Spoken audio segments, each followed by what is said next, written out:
The immortal king sends a compliment to his opponent, the warrior of light. In response, the hero and his crew say that with the power of light, they will not lose. That said, the knight charges at the giant skeleton to start the fight. This warrior of light uses his powers to fight against evil. However, this entire fight is just a game scene that our protagonist is watching in his room. He then thinks about how his life has come to this point, alone like this. Suddenly, the doorbell rings and a voice says, "Hello." At the door, a guy from the Awakened Management Agency asks for Mr. Seong-hyun. Our young man, looking worn out, confirms that he is indeed the one to the employee. Then the agent delivers the message that if he becomes awakened, he should notify the agency and then leaves. Seong-hyun realizes that this was the first time he spoke to someone in 6 months. Thinking about this, he looks at the refrigerator and thinks he won't need to open the door for another 6 months. Seeing his expired instant noodles, the boy acknowledges that he is a social recluse. Limping through the dirty house, he remembers that people used to call him weak and pathetic. Approaching the turn on TV, he tells himself that he's actually a victim. On the news, a reporter is talking about an arson that an awakened person caused.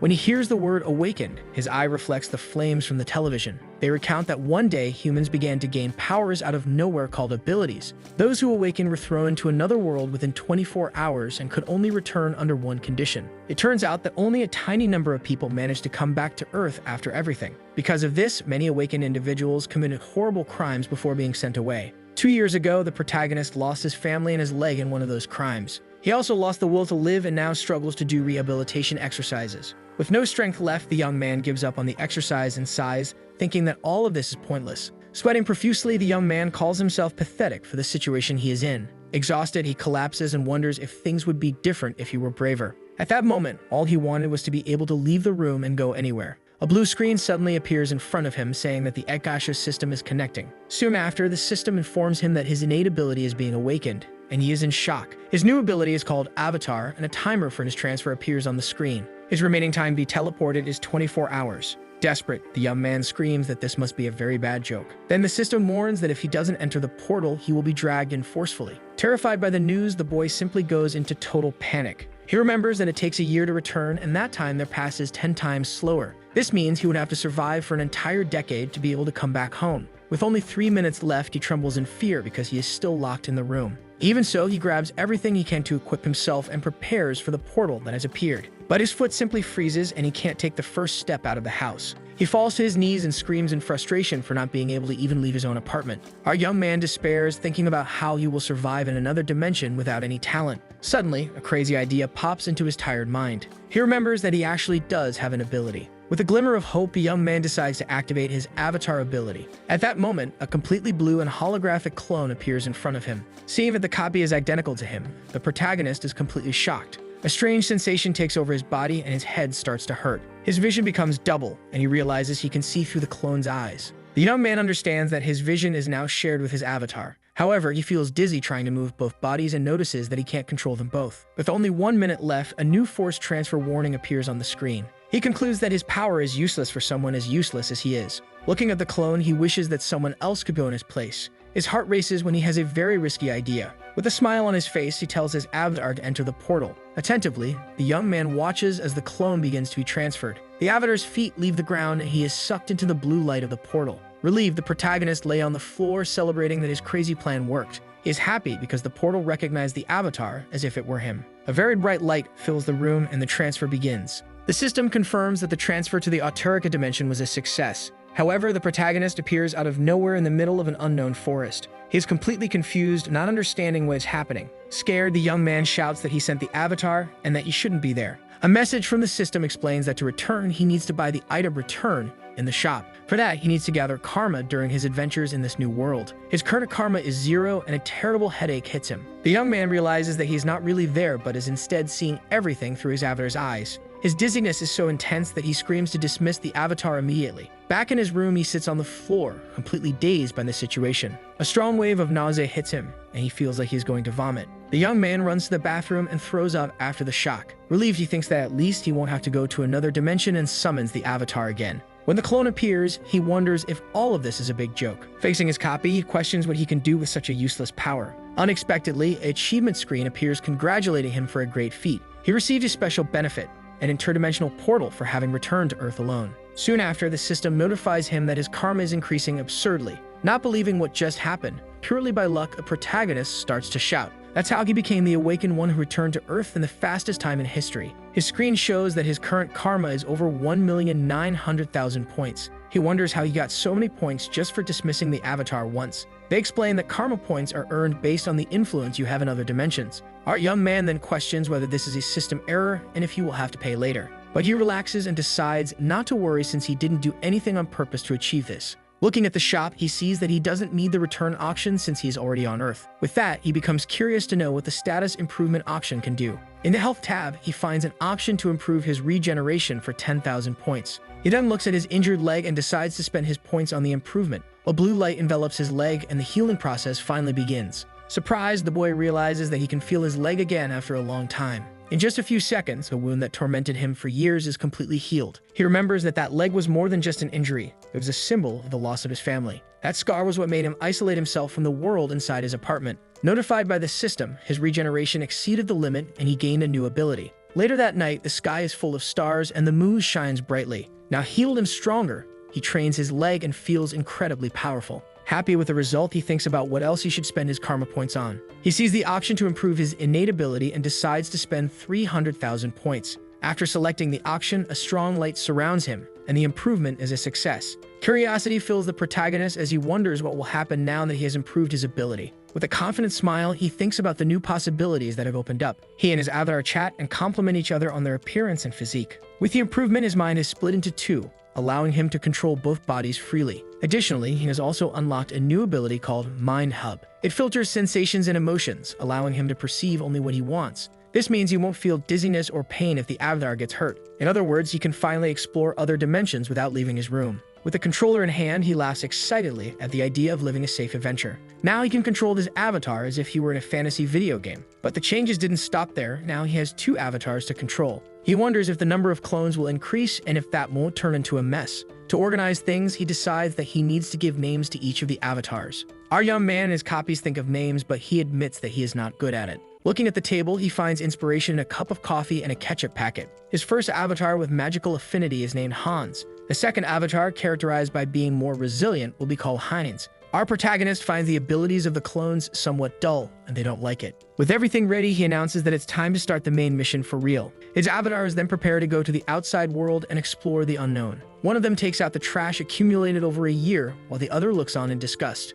A portal opens and his clones are teleported far away from the apartment. He then approaches the front door with a bit of hesitation and nervousness. Upon opening the door, he realizes that he no longer feels that anxiety that paralyzed him. Satisfied, he understands that his new ability to filter emotions is working. Our young man senses that Hans has arrived in the other dimension and the adventure is about to begin. His avatar appears in a dark forest and notices that it is already night in the other world. He comments that the place seems peaceful and hopes not to encounter any monsters. Barely has he finished speaking when a giant black panther with glowing eyes appears in front of him. This monster lunges forward to attack the avatar, who prepares for a fight. Hans manages to defend himself from the surprise attack using the sword he brought with him. This creature bites the blade fiercely, trying to break the clone's defense. Our young man finds the monster's saliva dripping on his weapon disgusting. He realizes that he feels neither fear nor pain and attacks the panther without a second thought. With a shout, he channels mana into the sword and thinks that this is just like a video game. Delivering a precise blow, he manages to defeat the beast and blood splatters everywhere. The blade of his sword becomes completely covered with the monster's red liquid. Tired, he says it was difficult and that he can't stay there because more monsters might appear. Looking around, he spots some buildings in the distance on top of a hill. Excited, he realizes he has found a village in the middle of that dangerous forest. An old man named Malcolm, the village chief, welcomes the traveler. This chief is impressed that he crossed the forest, and Hans jokes that he is a wreck. His avatar then asks if he could spend the night in the village to rest. The old man kindly agrees, and the young man gratefully feels relieved to have a safe place. As they walk, the chief asks about his clothes, and he deflects the question about his travels. The old man then invites him to have a drink at the village bar to relax a bit. Lying in his bed, the real Sonnion reflects on his avatar's day. He finds the village charming and doesn't remember the last time he socialized with anyone. Yawning, he thinks he had a lot of fun that day and falls asleep peacefully. While Hans sleeps in the village, a mysterious figure watches him from the shadows. In his apartment, the protagonist enjoys a cold beer to relax. He eats fried chicken and has fun adventuring in another world from the comfort of home. However, the protagonist feels a bit bad for his other avatar, Heinz. To train Heinz's resilience, he forces him to do heavy exercises non-stop. While the clones work, he decides to research the worlds to prepare himself. With a determined smile, he opens his laptop to become a great commander. Suddenly, he sees something strange in the reflection of his drink and becomes intrigued. A bad and sinister feeling takes over his body and he becomes tense. Then a red notification appears, warning about the death of an avatar and the reset of his data. Shocked, he can't believe what he sees and realizes that his avatar Hans is dead. Our protagonist quickly deduces that if Hans was in the village, the culprit can only be one person. His suspicion falls entirely on that friendly old man who must have put something in his drink at the bar. Seeing the situation, the young man curses himself for being so careless in a place he didn't know. Out of nowhere, he feels a very weak connection with the avatar and becomes completely confused. There in the village, the chief and another guy talk about how the newcomer was useless. The old man says he had hopes since he traveled alone through the monster forest. But in the end, he was just an elite skeleton and not something special as he thought. At that moment, Hans looks at his new skeletal hand, not understanding a thing. Then the system informs him that his race has changed to undead and he has gained a new skill. Turning around, the skeleton looks around, trying to understand where he has ended up now. Suddenly, he is startled to see a crowd of undead and other creatures. Shocked, he realizes that all the villagers have been turned into undead. A door opens and the man from the bar appears, making the skeleton wonder who he is. Hans hides and keeps an eye on the man he met at the bar the night before. This guy complains that he can't stand being in that village anymore and that everyone was a wizard. He then notices the skeleton sitting on the ground and stares at it for a second. Our avatar gets nervous and wonders if the guy realized he could move. But the man just complains and tells the skeleton to go to the other side of the courtyard. Relieved, the clone thinks he almost had a heart attack even without having a heart. He feels a force compelling him to move and decides not to resist for now.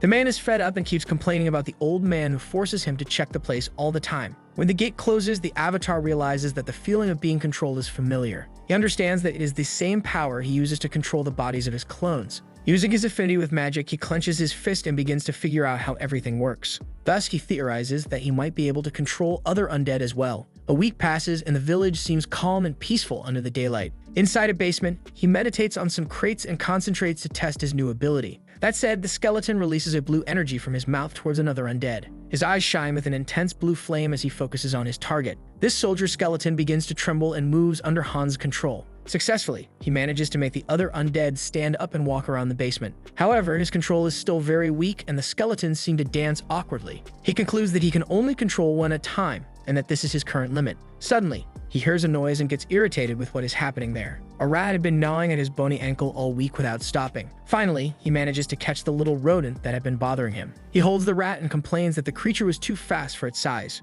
Startled, the small animal struggles in the skeletal hands of the avatar. An idea arises in his mind as he thinks that the rat is fast and small. He then decides to try a new experiment with the little rodent in his hands. With a strong grip, the rat squeaks in pain and the experiment begins. Blood splatters everywhere and the little creature dies in the skeleton's hands. A red light envelops the rat and it is revived as an undead. Happy with the result, Hans celebrates his success in creating a new minion. He names the rat Alfred and sends it on a spying mission around the village. His little undead spy begins to explore the area following orders. Alfred follows the man from the bar, who continues to complain about his life and the boss. This man opens a warehouse with a key and wonders what is inside. His spy rat then decides to follow the man into the dark warehouse. A purple and sinister energy emanates from within the mysterious and dangerous place. Alfred enters the warehouse and comes face to face with an aura of pure evil and corruption. Even with the emotional filter, the protagonist feels that the place is dangerous. Two guards are talking outside about a fermentation and the immortal king.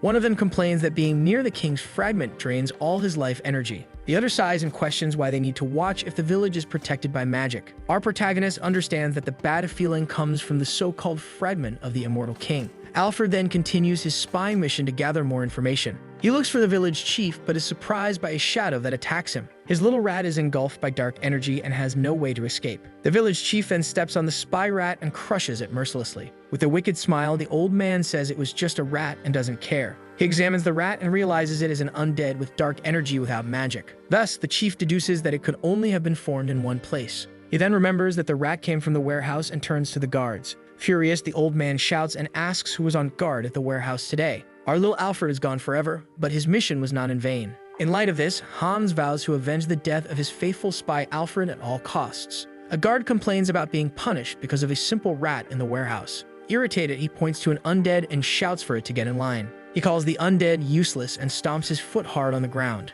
With a punch, he knocks one of the undead down for not obeying his orders. With a sadistic smile, he crouches down to taunt the zombie lying on the ground. He grabs the skeleton's hair and recognizes it as someone who faced him. This guard provokes him by asking about the threats he made against his family. With a cruel smile, he remembers that he ripped the man's tongue out so he wouldn't speak. Bored, he throws the head of the undead on the ground and stands up to leave. He comments that it was more fun when they hunted the villagers. On the ground, the zombie's hand starts to move slowly, filled with rage. The guard kicks other undead and says that at least he is with his wife. Before he can talk about the children, the corpse rises and attacks him. This man screams in pain and surprise when the undead bites his arm hard. Desperate, he orders the zombie to stop, but does not obey. Furious, the guard tries to use magic to free himself from the surprise attack. But another undead grabs him from behind and covers his mouth so he can't scream. He struggles but cannot break free from the strong grip of the skeletons. All the other corpses approach with terrifying smiles on their faces. They then all advance together towards the guard and completely surround him. In the midst of the crowd, Hans observes everything with a faint glow around him. His eyes shining blue, he finally says that the time for the victim's revenge has come. At the village gate, one of the avatars argues with the guards to try to enter. He insists that he needs to speak with the village chief, but the guards do not trust him at all.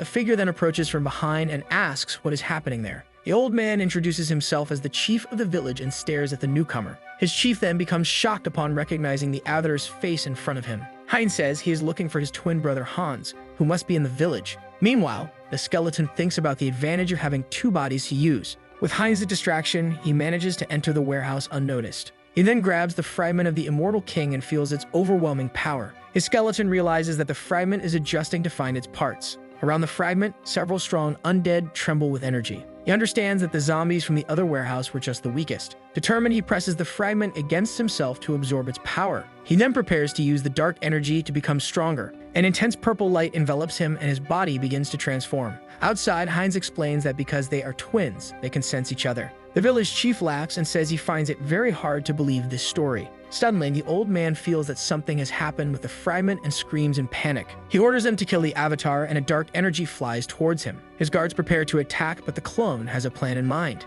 Heinz simply disappears in a cloud of smoke, leaving the guards confused. Inside the warehouse, the skeleton's mind is invaded by terrible thoughts. He realizes that the corruption is too strong even with his emotional filter. Our avatar then wonders if anyone in the world would be able to endure this. With a scream of pain, he is engulfed by a bright purple light. An explosion of energy occurs and the entire warehouse trembles with power. Alerted by the system, the condition has been met and evolution will begin. His skeleton body starts to transform into something much more powerful. He is now an immortal mage, a demi-lich with new abilities. Additionally, he acquires a special ability called Sinister Wisdom. A certain mage complains about his colleague Jeffy, who got him into trouble because of a rat. His master then shouts his name and calls him useless for his incompetence. The mage salutes and says there is nothing to report at the location. This master orders him to shut up and check the fragment immediately. He runs to Jeffy's cell and shouts for him to check the fragment now. Not getting a response, the mage calls his colleague's name again, worried. A strong light shines from inside the cell and Fuyan is startled by the scene. The cell door explodes and something green splatters on the ground in front of him.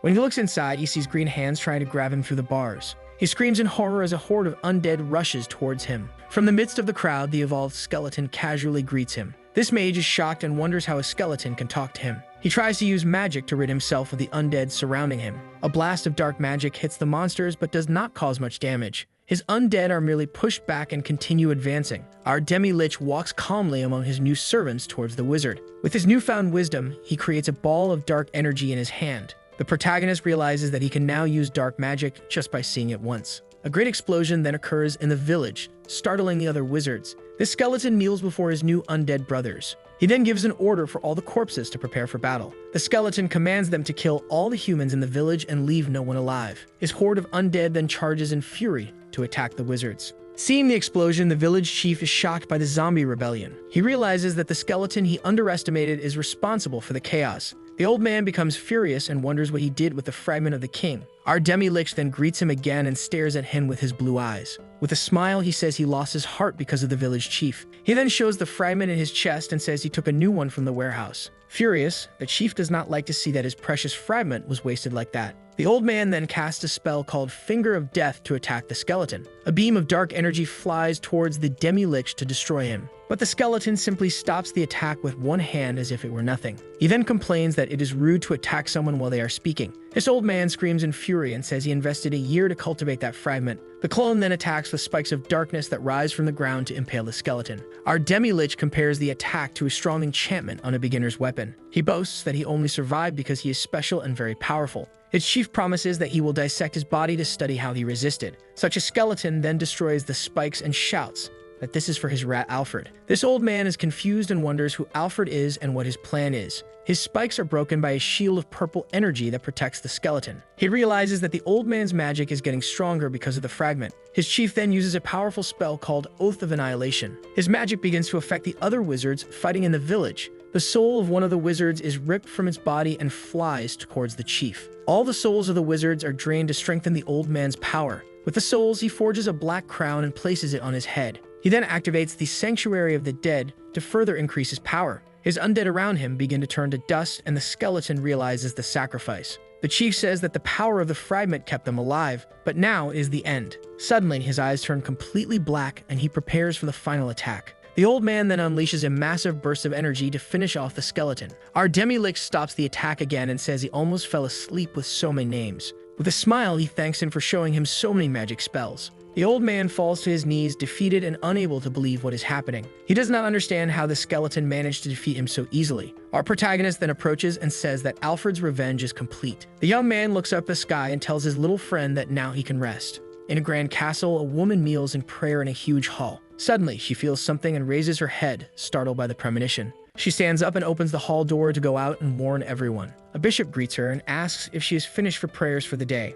A certain woman named Reestar says she needs to send an urgent message to everyone. She warns that she felt the sign of the immortal king's resurrection coming from the west. Her bishop is terrified by the news and does not know how to react to the danger. He then runs to summon everyone else to prepare for battle. Reestar remembers the immortal king, a villain who spread terror across the continent centuries ago. Looking out the window, she vows to prevent the king's resurrection at all costs. Demi-Lich observes the bodies of the army and notes that the battle had many casualties. But he does not care. As a necromancer, he can always create more soldiers. First and foremost, he realizes that his arm has been damaged and needs to fix that first. Thus, the skeleton searches for a suitable bone among the dead on the ground. He simply tears off the arm of another skeleton to use as a patch. Our avatar then activates his extreme regeneration ability to heal quickly. In moments, his arm is as good as new, and he prepares to rebuild the army. With a gesture, he begins to revive the dead and calls them to be his minions. His sinister wisdom guides him as he uses his new necromancer powers. That fragment of the immortal king in his chest pulses with power and aids him in the process.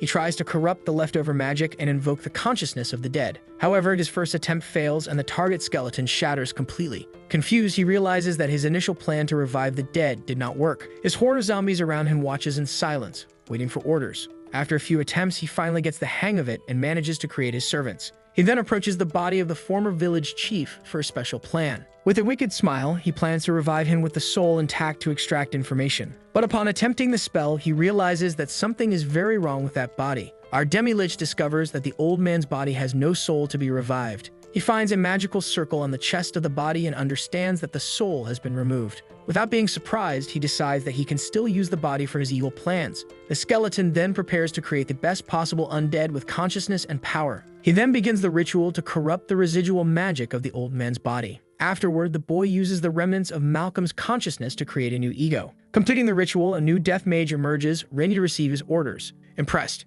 he sees that the new minion can speak and names him Malcolm. As the new servant does not respond, he slaps him to get his attention. With a cold look, he says that even without memories, the crimes have not been erased. This new Malcolm, a death mage, now holds his old staff of power. Our demi-lich stares at the staff and realizes it is a high-quality item. He then takes the staff for himself and prepares for the next step. Then the old man recognizes one of the zombies created in the midst of the crowd. The boy remembers that this undead was responsible for his death in the past. With a gesture of kindness, Hans pets the zombie's head and forgives him. Our protagonist tells the zombie to rest in peace with his family and sets the village on fire. Back in his apartment, the protagonist is very happy with the outcome of everything. With his phone in hand, he researches the current price of gold in the market. He remembers that the wizard's village had many treasures and did not expect so much. Our young man then decides to summon his avatar Hans to collect all his treasure. His skeleton appears with a loud crash and a powerful aura that frightens the boy. The energy of the demi-lich is so strong that the protagonist nearly faints from fear. Terrified, the young man quickly dismisses the avatar to avoid being crushed by the power. Catching his breath, he thinks he almost died from the pressure of his own clone. He needs to summon the avatar again and decides to improve his skill at the Karma shop. With almost 800,000 points, he buys the upgrade for his innate ability. His skill is enhanced, and now he can possess more avatars and has greater resilience. He also gains a new ability called Clear Mind to protect himself. Our young man then begins to store all the gold and jewels that his avatar collected. Now with his new ability, he feels comfortable near Hans without feeling fear. He realizes that he always gets the skills he needs at the right time. With a smile on his face, he prepares to go out and sell all his treasure. With several bags full of gold, the protagonist heads to a jewelry store to get rich. The store employees are shocked by the amount of gold and jewels. Happy, he says goodbye and leaves the store with a fortune in his bank account. He thinks he used dark magic to hide Hans in his shadow as a precaution. Additionally, he put a strange mask on his avatar to disguise him. When a young man thinks he was worrying for nothing, an explosion occurs behind him. A giant werewolf emerges from the rubble and frightens everyone on the street. This werewolf and his partner celebrate the success of the jewelry store heist. Such a monster is surprised by the amount of gold that the small store had. The duo of villains then prepares to flee with all the stolen treasure. Our protagonist acts like a scared civilian and screams for help upon seeing the villains. He remembers that the villains are people who use their abilities for evil, and there are guardians to protect people, but they don't always arrive in time. His memory of the explosion that took his family comes back to haunt him again. The werewolf pushes him aside and he falls to the ground helpless and afraid. He thinks the guardians will catch them, but his trauma paralyzes him. Trembling with fear, he feels useless and incapable of doing anything. His villains flee, saying they have 3 minutes until the guardians arrive. The criminals run to the portal from which they came, but they are startled when they arrive there, as the one responsible is lying on the ground and the portal is closed. Suddenly, a skeletal figure appears in front of them and stares at them. This masked villain wonders if that is a guardian who arrived early. His skeleton removes the mask, and the protagonist thinks he can't do anything. Shadowy hands emerge from the ground and grab the villains, holding them in place. But his avatar, Hans, can, and with a smile, he prepares for the fight. Arriving at the scene of the robbery, the guardians rush to capture the villains. Being from the Korean Association of Attorneys, they cannot let the criminals escape. Out of nowhere, one of the guardians stops and realizes that something is very wrong with the scene. Upon arriving in the alley, they find the bodies of the villains and the hostages on the ground. That werewolf man is unconscious, and they realize that someone has already fought with villains. Their leader says it wasn't long ago and that they must still be nearby. He then orders his men to search for the mysterious hero in the area. Our protagonist hides in his shadow and slips away without being seen by the guardians. Once far away, the clone emerges from his shadow in a safe place, away from all the chaos. Satisfied, he stretches and thinks it was good to release some stress. As he walks down the street, he reflects that he had fun with the little fight. In another world, the avatar Heinz arrives in a giant walled city and is taken aback. He has finally reached his destination after a long journey through the forest. The young man remembers the old man's tip from the village and is glad it wasn't a lie. With a smile, he announces that it is Heinz's grand debut in that world. But upon entering the city, he realizes that something is very strange about the place. Its streets are completely empty and there is no one to welcome him. He notices that there are no guards at the gate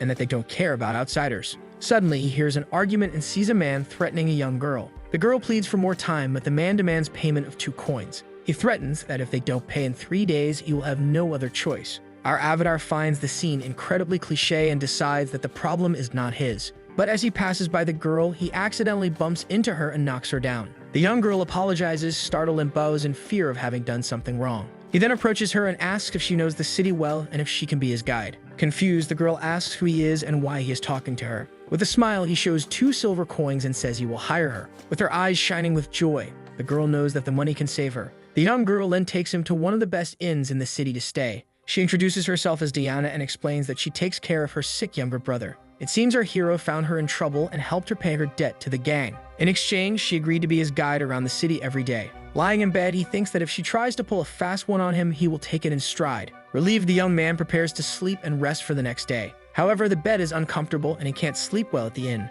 Something catches his attention. Curious, he looks out the window to see what's happening. In the distance, he sees Diana sitting outside and calls her over to talk. The girl greets him excitedly, and he asks why she arrived so early. He yawns and tells her to come later next time so he can sleep. While they eat, he asks her to stop calling him sir all the time. The girl then asks if he is going to eat the bread, and he offers it to her if she is hungry. The young girl happily thanks him and saves the bread to take to her sick brother. Diana explains that the city is called Azanthu and is located in the kingdom of Talia. He finds the city normal, but something catches his attention as they walk. A strange symbol painted on a wall, and he notices it is all over the city. Touching the symbol, he understands that it is not paint, but rather dry blood. The protagonist smells the air and asks Diana if she had venison soup last night. The girl is shocked and asks how he knew what she had for dinner. He smiles and says he has a very good sense of smell, and the young woman finds this interesting. The boy then asks about the symbol, and she explains that it belongs to the Varkolek organization. Suddenly, he stops walking and Diana asks what is wrong. His avatar says he senses a strange smell in the air and becomes alert to the situation. The girl smells the air and gets excited upon catching the scent of fresh bread. She invites him to try the bread, but he gets irritated by the distraction. Excited, Diana runs ahead and says she can eat more even after breakfast. But out of nowhere, a shadow emerges from a door, leaving a trail of blood on the floor. This mysterious figure drags something inside and disappears into the darkness. A few days later, he waits for Diana, but she doesn't show up and he becomes worried. A gang member approaches him and asks if he has a moment to talk. With a sigh, he prepares for what is to come as he is surrounded by the men. To avoid trouble, the young man offers some silver coins to the men. He even bows and says he hopes it helps keep the streets safe and peaceful. The protagonist then notices that the tattoo on the man's neck is the same symbol as on the walls. Soon, he remembers Diana's advice to avoid the alleys and leave the city. His men talk about taking a child and he becomes suspicious. The boy then realizes they may have kidnapped Diana and he becomes furious. Our avatar then approaches the men and confronts them about the kidnapping. He decides he needs to play hard and prepares for a fight if necessary. With a smile, he says he has a question for the gang members. Quickly, the avatar turns around and pretends to look for Diana to throw them off. While they are distracted, he prepares to uncover the truth. He asks if they need more silver and pretends to search in his bag. Their men then rob him of all his money and leave him with nothing on the street. Upon finding Diana, he pretends to be angry with her for being late. With tears in her eyes, the girl says her younger brother has disappeared. She cries and tells him that he was getting better, but now she can't find him anywhere. He remembers the men's conversation and realizes they took her brother. Desperate, Diana asks if the Varkolek organization could have taken her brother. She falls to her knees in despair and our boy tries to calm her with a promise. The poor girl screams that they don't want money but blood and that her brother will die. At that moment, he realizes that the entire city is basically a food stock for vampires. A vampire watches the city and smells dark magic in the air. He wonders if they fought for the fragment of the immortal king and laments the loss. With a wicked smile, he says he may not know who took it, but he can track the guys down. The malicious vampire then promises that he will find them soon to recover the fragment. Diana then explains that the vampires are the ones in charge of all the organizations in the city. Crying, she says that no one who tried to escape the city has survived. The girl tells him that their fight is to survive each day in that city, but it's only a matter of time before she and her brother become dinner. Heinz then holds her face and asks her to calm down and compose herself. He asks if she has any idea where they might have taken her brother. With tears in her eyes, she asks if he will really help them. With a confident smile, Heinz tells her not to worry about anything. His eyes shine, and he announces the start of the operation to help the girl. In a bar, the gang's thugs bet all their money on a card game. One of them boasts that he got the cash by conning a stranger earlier. Suddenly, the bar door bursts open, and Heinz appears furious. His men stand up and recognize him as the stranger they conned. With a smile, he grabs him and says he's back for another good deed. Another thug points out that the guard outside has been defeated and questions the avatar. Heinz then interrogates him and asks where the boy they kidnapped is. The man pulls out a knife and threatens him, asking if he knows who he is talking to. Before he finishes the sentence, the avatar attacks his neck mercilessly. He says he knows they are scum that destroy families out of pure greed. With hatred in his eyes, he screams that they are worthless scum. The boy finishes off the first thug and prepares for the other two. The other two get up furious and say that he doesn't know what he's gotten himself into. He thinks that with his resistance and regeneration skills, the fight will be easy. With agility, he dodges the attacks from the two men surrounding him in the bar. One of them manages to stab him in the side of his body, but the man is shocked to see that his knife couldn't pierce the skin. Our avatar then takes advantage of the distraction and knocks him out with a blow to the head. He boasts that his bulletproof vest was made in Korea. His last man attacks him with a hammer, trying to crush his head. A magical shield appears and blocks the attack, leaving the thug surprised. While he is distracted, the avatar finishes him off with a stab to the chest. Heinz thinks it was good to come prepared with several artifacts. Looking at the bodies, he feels he overdid it and didn't even use half of his things. Suddenly, a noise on the stairs catches his attention and he sees more thugs. He realizes he's in trouble when a crowd of men runs in his direction. The scene shifts to a chaotic struggle with him fighting against all the thugs. Tired, he wonders why there are so many men in that gang in the city. The young man has been wounded several times and has even lost count of how many he has defeated. His regeneration ability quickly heals his wounds in the midst of the fight. He steps on the last thug and asks where the boy they kidnapped is. The thug refuses to speak and threatens him, saying he will regret it. The man warns that his master will arrive soon and that he will be dead by then. Our avatar thanks him for the advice and tells him to worry about his own life. He then finishes off the last thug and ends the long and exhausting battle.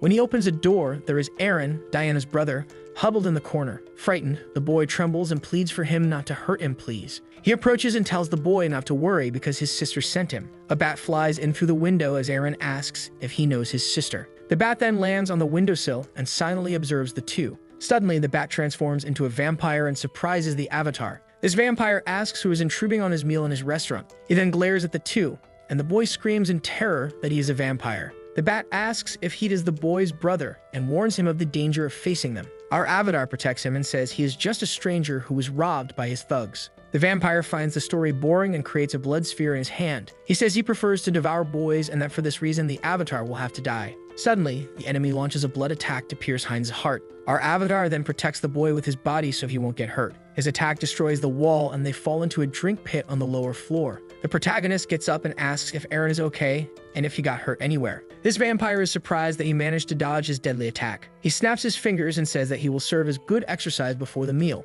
With a sadistic smile, the vampire lunges to attack with his sharp claws. Our avatar pushes the boy away and tells him to run and not look back. He then blocks the vampire's attack with his knife in a direct confrontation. The vampire's claws come close to his face, but he manages to defend himself. The vampire then pierces him with his other hand and severely wounds him in the chest. He realizes that the vampire is much stronger than he had imagined before. The vampire licks his lips and says that he looks like a delicious delicacy. The young man grabs him and says he will not give up fighting for his life. The vampire scratches him on the chest and says he needs to tenderize him before dinner. He holds him tightly and says that his futile struggle is finally over. He then prepares to bite him, but the avatar has a secret plan to win. Without the enemy noticing, he bites down on a flame artifact hidden in his mouth. He then triggers a large explosion in his body, burning the hand of the vampire that was holding him. The vampire is shocked and asks when he hid that in his mouth. He explains that he got the idea when he noticed the alcohol on the floor and used it. The boy then shows the artifact on his belt and says he used it to his advantage. This vampire realizes that if the ground catches fire, both will burn to death. With his hand on fire, he attacks the leech to free himself from its grasp. The vampire calls him pathetic, but is interrupted by a surprise blow.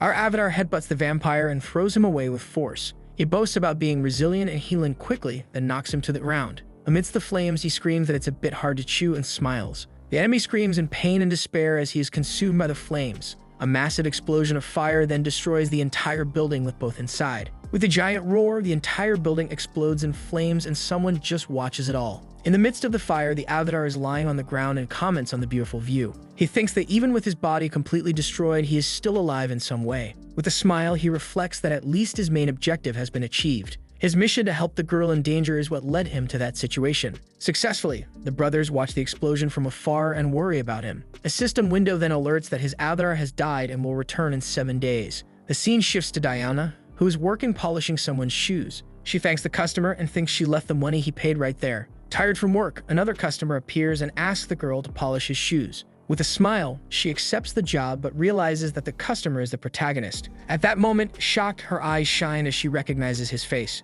Without thinking twice, she hugs him tightly and screams that he is alive. The boy comforts her and says he wouldn't die so easily from that explosion. But in his thoughts, he admits that his avatar really did die in the fire. Heinz thinks it will take a week for the avatar to be reborn and worries about her. To avoid worrying her, he decides to use his new avatar that was already ready. He then introduces Heinz as his third avatar, made with the advantage of urgency. Using his new body, he hopes the girl doesn't notice the big difference. Fortunately, the girl doesn't notice anything and just smiles happily that he is alive there. She feels the same scent of his soul, and that convinces her that it is really him. But Diana pushes him away and says that the vampires are looking for him all over the city. He calms her and says not to worry because he already has a plan for everything. The protagonist believes that with the immortal King Hans, the vampires are not a real threat. In his room, he sees that he needs to wait 10 days for his portal to recharge. Even if it takes longer than expected, he has a plan to pass the time. Suddenly, a vampire breaks the window and attacks him, grabbing him by the neck. That vampire throws him against the wall and accuses him of being guilty of something. Our boy panics upon seeing that he has been found while the vampire stares at him. This creature of the night finds it suspicious that a stranger appears where a vampire died. Our protagonist cannot move and realizes that the enemy is very strong. The enemy then notices that there are no traces of dark magic or blood on him. He pretends he was sleeping and says he knows nothing of what happened. That vampire does not believe him and prepares to use his own methods of torture. Without hesitation, he bites the boy's neck to uncover the truth once and for all. After tasting his blood, the leech says they will try to talk again. Our boy panics because he knows he can no longer lie. His body begins to transform into a vampire, and he is left confused. Suddenly, the protagonist becomes a low-blood vampire and acquires a new ability. His regeneration changes and he feels an overwhelming pressure coming from the vampire. His blood forces him to submit, and he says he is just a humble traveler. Despite the pressure, he manages to ignore his body's instinct to obey. His mind works like a filter, suppressing the obedience instinct of the blood. This vampire calls him to go with him and says he has a use for the new vampire. Our boy agrees to go to gather more information about the enemies in the city. They arrive the Varkovzlak clan headquarters in a mansion under a stormy night. Upon entering the place, all the other vampires greet Wurak with great respect. His fellow vampires comment on the newcomer and wonder why Wurak brought him. An excited vampire hugs him and celebrates the arrival of a new low blood. She introduces herself as Rozilika, and the protagonist finds her a bit strange. The boy introduces himself and the woman tells him to relax since they are both from the same class. A cup of blood is offered and he thinks he should drink it to avoid problems. Before drinking, he smells the beverage to see if there is anything wrong. He feels an intense thirst for blood even with his mental filtering ability. To avoid danger, he shuts down his taste and smell before drinking at all. After finishing the drink, he thanks the girl who looks at him with a smile. The vampire flirts with him and the boy takes the opportunity to ask what a low blood is. The girl is surprised that he knows nothing about the classes of vampires. She then explains that there are classes like noble knights, royalty, and deities. Their highest class is the progenitors and everyone must submit to them. Suddenly, Wurak calls the attention of everyone present for an announcement. He then prepares to start his speech for all the clan's vampires. The chief reveals that the fragment of the immortal king that was with the Abyss vow has disappeared. Its fragment was tracked to the city but vanished and may be inside there. Our protagonist is shocked by the news and Rozilika notices his surprise. She tells him that dark wizards were cultivating the fragment and he connects the dots. Wurak orders everyone to investigate their areas and report any suspicious activity. The next day, the two walk through the city, and the girl complains about the sun. Even weak, he knows he cannot relax since even purebloods are searching. The young woman laments that the fragment is gone and says it was a waste of time bringing theirs. Upon hearing this, the protagonist is startled and asks if they also have a fragment. She confirms and says that the plan was to merge the two fragments when they were ready. Our boy realizes that the pureblood Tyapol must be the only one protecting the fragment. Excited, he grabs her and asks if the girl knows the location of their fragment. The girl laughs and says she knows nothing because she is just a low-ranking member. The scene shifts to Diana, who says she might know where the fragment is kept. He is shocked, and the young woman confirms that she thinks she knows the location of that fragment. In a house at night, the protagonist screams, completely shocked by the revelation. Shocked, the protagonist asks if she really knows where the fragment is. While chewing, the young woman confirms but warns that she is not sure because a lot of time has passed. She tells him that a year ago, her job was to clean tombs in the cemetery. On Fridays, members of the Varkolek clan would visit a stone chamber. Whenever they appeared, she felt a sinister and evil smell coming from inside. The boy considers the clue valuable, and her brother understands why he was forbidden from approaching that place. After that, he thanks her and states that he will investigate alone, ensuring their safety. Before he can leave, the girl grabs him by the arm to tell him something. In a whisper, she comments that his scent is different and asks what happened. With no way out, he shows his fangs and reveals that he has transformed into a vampire like the others. The girl is startled, but he assures her that he does not intend to cause any trouble. Still shy, she pulls his arm to say something, leaving the protagonist curious. The girl says she offers her own blood for him to feed on if he needs it. Heinz is confused by the proposal and cannot believe what the young woman has just said. With a frown, he asks her not to repeat such ideas and reprimands her. He then requests that the girl indicate where the terrible odor is coming from. In the cemetery, a scream of pain echoes through the night, breaking the heavy silence.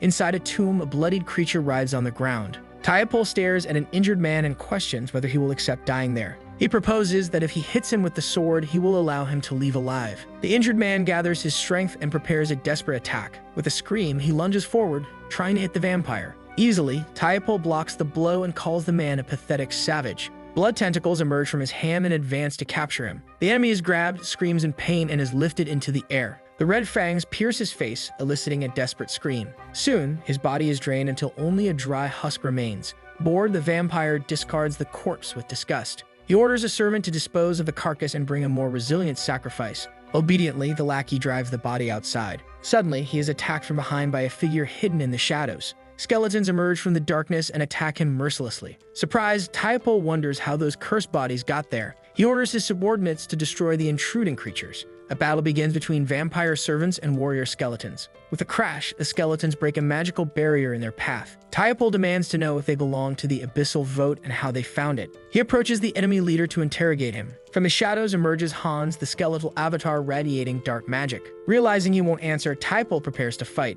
He threatens, saying he will ask again when only the skull remains. In a swift strike, he destroys one skeleton and advances against the others. He continues to crush them with devastating blood attacks. Hans, in a challenging tone, asks if only a skull will truly remain. With a gesture, he creates bone spikes that sprout from the ground. He launches them toward the enemy, forcing the vampire to defend himself. Frightened by the speed, Tyapol realizes he won't be able to escape. At that moment, a servant appears to help him in the fight. The lackey blocks the spell, and Typal is surprised by the reinforcement. He reports that Warak's soldiers are already battling outside. Then the combat spreads beyond the tomb, involving more vampires. Typal asks his ally for support as he won't be able to defeat the demi-lich alone. During the advance, he is bitten from behind and is shocked. It was the protagonist who attacked him, mistaking the vampire for an enemy. He asks if the boy has gone mad, but receives an even tighter grip. Dark magic flows from the young man's hands and begins to drain his life energy. Frightened, Typal questions whether he and the demi-lich are in alliance. He orders him to stop immediately, but the protagonist continues to drain his blood. Screaming, he warns that devouring a relative is a sin that corrupts forever. His body ages and he howls in pain as life abandons him. The protagonist responds that it doesn't matter and finishes off the vampire. Thus, he inherits the blood magic and smiles with satisfaction. With the new power, he could dismantle the red barrier from there. But with no time to lose, he decides to destroy it all at once. The tomb explodes with a crash, revealing what was hidden. They look into the hole and find what they were searching for. At the bottom lies the second fragment of the immortal king, pulsing with energy. Hans tries to grab it to absorb all the power. An explosion sends him flying back, demonstrating the artifact's power. Dark forces invade his mind, and he resists not to succumb. The protagonist decides to channel the mental power of all avatars into himself. The burst of dark energy rises to the skies and attracts attention. Warak and his vampires see the smoke and fear it may be too late. Hans floats in the air, surrounded by a sinister aura. The rival orders an immediate attack and spells are cast against the skeleton. Even hit, he remains untouched in the air. With the fragment in hand, the lich prepares to unleash the power. A wave of energy spreads and hits all the vampires. Warak is horrified by the overwhelming power in the enemy's new form. His regeneration evolves into immortality and he becomes an absolute archlich. Far away, two knights see a strange purple energy in the city's sky. One of them comments that the energy must be coming from the city of Azantu. Purple ashes fall into one of the knight's hands and he starts coughing heavily. Worried, he orders everyone to return to the cathedral to inform the priestess. He realizes that this is not ordinary ash and is frightened by what he sees. Looking at the city, he observes that this is the sign of the immortal king's resurrection. Warak is taken aback and says that the skeleton has become at least 10 times stronger. His system shows that Hans is now an archlich and can only be defeated if they destroy his core. His new advantages grant him sinister wisdom and forbidden knowledge. With this, he now knows everything about dark magic and its secrets. Hans then summons a staff with a skull at the tip and prepares to attack. Black smoke covers the entire place, leaving the vampires unable to see anything. Warak wonders what the skeleton is planning with all this smoke. One of his servants warns him to retreat but is grabbed by a hand emerging from the shadows. Pulled into the darkness, he screams in pain as he disappears into the smoke. Warak panics and realizes he has gotten himself into a huge mess. Shadow spikes pierce him and he screams in pain from the surprise attack. Such a skeleton praises him for being stronger than the others but completely underestimates him. The chief then asks if he absorbed the fragment to withstand the thoughts. He doesn't understand how the skeleton endured the energy alone and is shocked. Our protagonist appears from behind and says that he wasn't alone in this fight. The boy then bites Warak's neck and finishes him off with a single precise strike. His system announces that he has evolved from low blood to pure blood after all. Happy, he says that now he can grow stronger by devouring others of his kind. His surviving vampires flee and lament the loss of their leader in battle. Rosilika cries and says that if Lady Firida were there, the fight would be different. Firida analyzes the sister in the ashes and concludes that the enemy was too strong. Like the rising sun, she decides to retreat and call for reinforcements to the headquarters. A certain man runs desperately through the streets of the city, trying to escape from something. Tired, he stops in an alley to catch his breath and rest a bit, and he curses the vampires for being so weak and regrets having allied with them. Suddenly,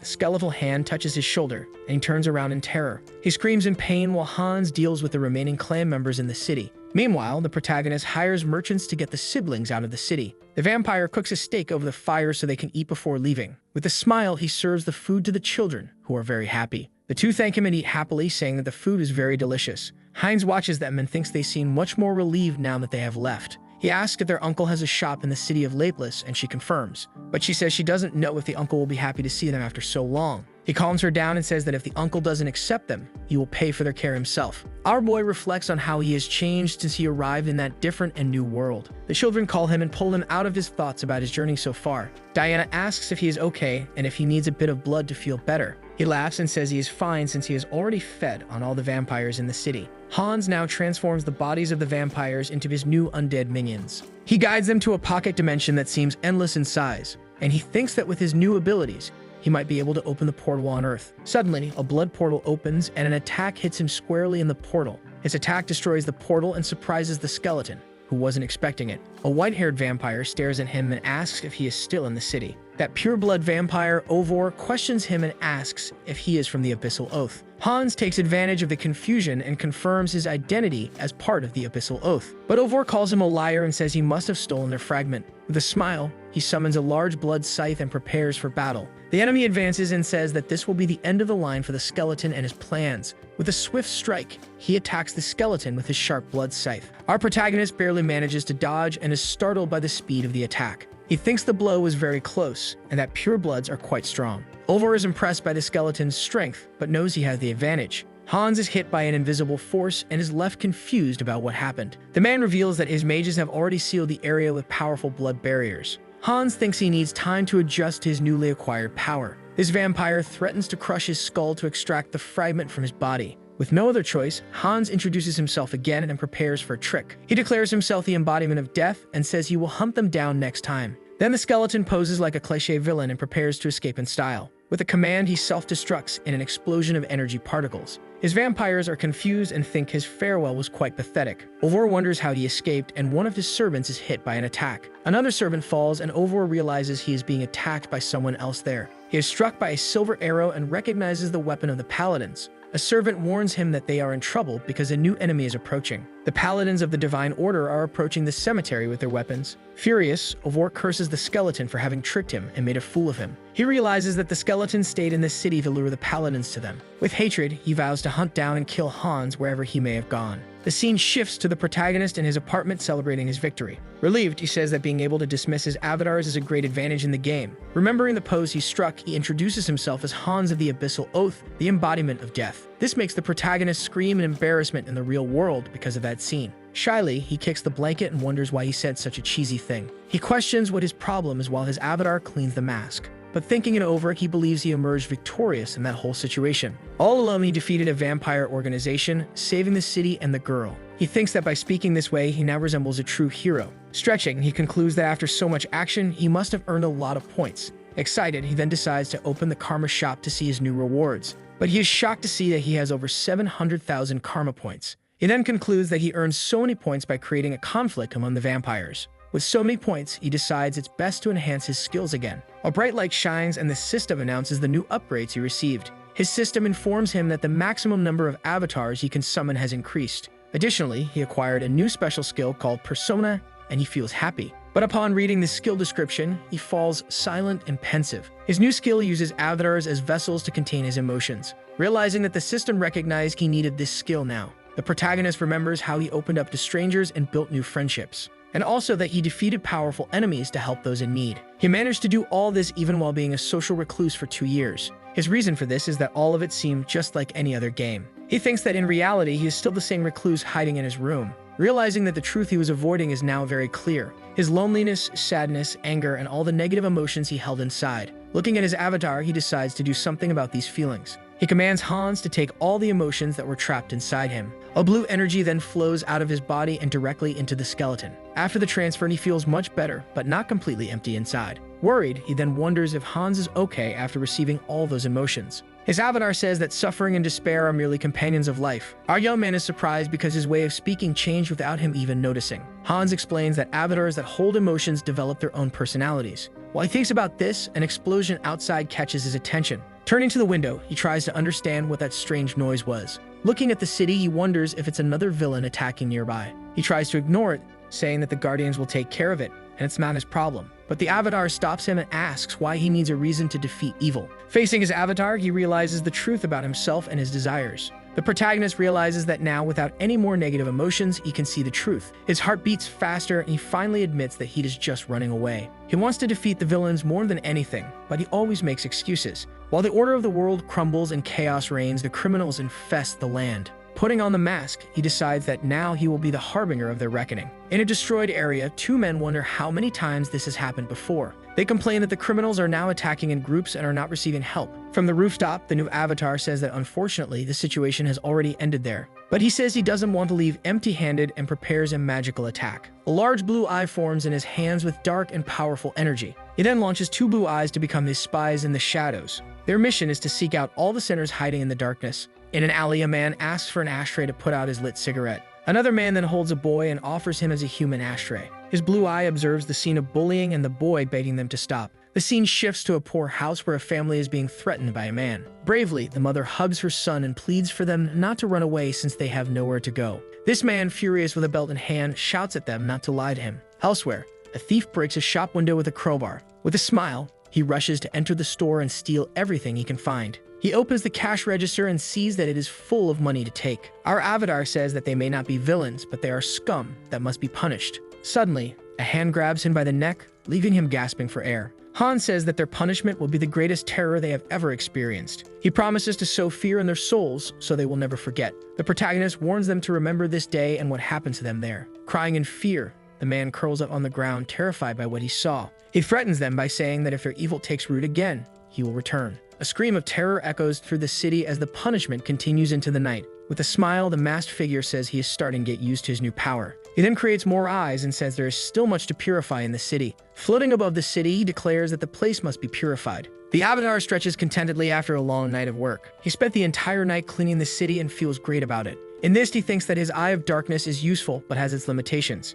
The eye dissipates in the light and he needs a better way to find enemies. He can't just unleash the undead on the street, but at that moment, something hits his mask. Irritated, he realizes that a pigeon has made a mess on him and threatens it with death. But seeing the birds flying away, he has a sudden idea. Looking at a feather, he realizes he needs eyes that move everywhere. His idea is to use familiars that are animals controlled by dark wizards. However, when he tries to do this, a skeleton is surrounded by pigeons without success. Back at the goblin den, he wonders why he can't make this work. He wants the animals to look normal, but the problem is the mana balance. Understanding why programmers hate debugging, he attempts a final spell. Then he wonders if he succeeded as the cage begins to crack. Suddenly, the cage explodes and a monster cat with multiple eyes appears, screaming. Even after 3 weeks of attempts, he has made almost no progress. Upset, he looks at his last specimen and says it needs to work this time. The skeleton tries to hold the bird that won't stop flapping and asks it to be quiet. Focused, he then casts his contagious command spell once more. The dark mana envelops the bird, and he seems relieved that the spell worked. The bird then flies away, and the masked one wonders if his plan succeeded. The animal seems normal at first glance, but now he needs to test the contagion. With that, the red-eyed bird approaches others to initiate the process. The other birds come closer and begin to be infected by the dark magic. The spell was a success, and now all 3 birds have glowing red eyes. Satisfied, he says that the infected animals will become his eyes and ears. He then orders his new familiars to fly and find his enemies. The birds fly over a forest and spot 2 of them resting. One of them remembers the words of Hans, the incarnation of the Abyss's death. The knight then calls him Archbishop Latius and the other Sir Tuscan. The knight informs that they interrogated the vampires but found no link to the successor of the immortal king. In this, the Archbishop says they need more clues as the enemy grows stronger by the moment. Suddenly, the cross in the cleric's hand begins to shine intensely with a golden light. He grabs his hand and says, "Yes, holiness," while hearing a voice in his mind. The voice says it felt the presence of the immortal king and sends them to a cave in the mountains. Latius then thanks the holiness and promises he will not fail in his sacred mission. The scene then shifts to the entrance of the cave where our skeleton is hiding.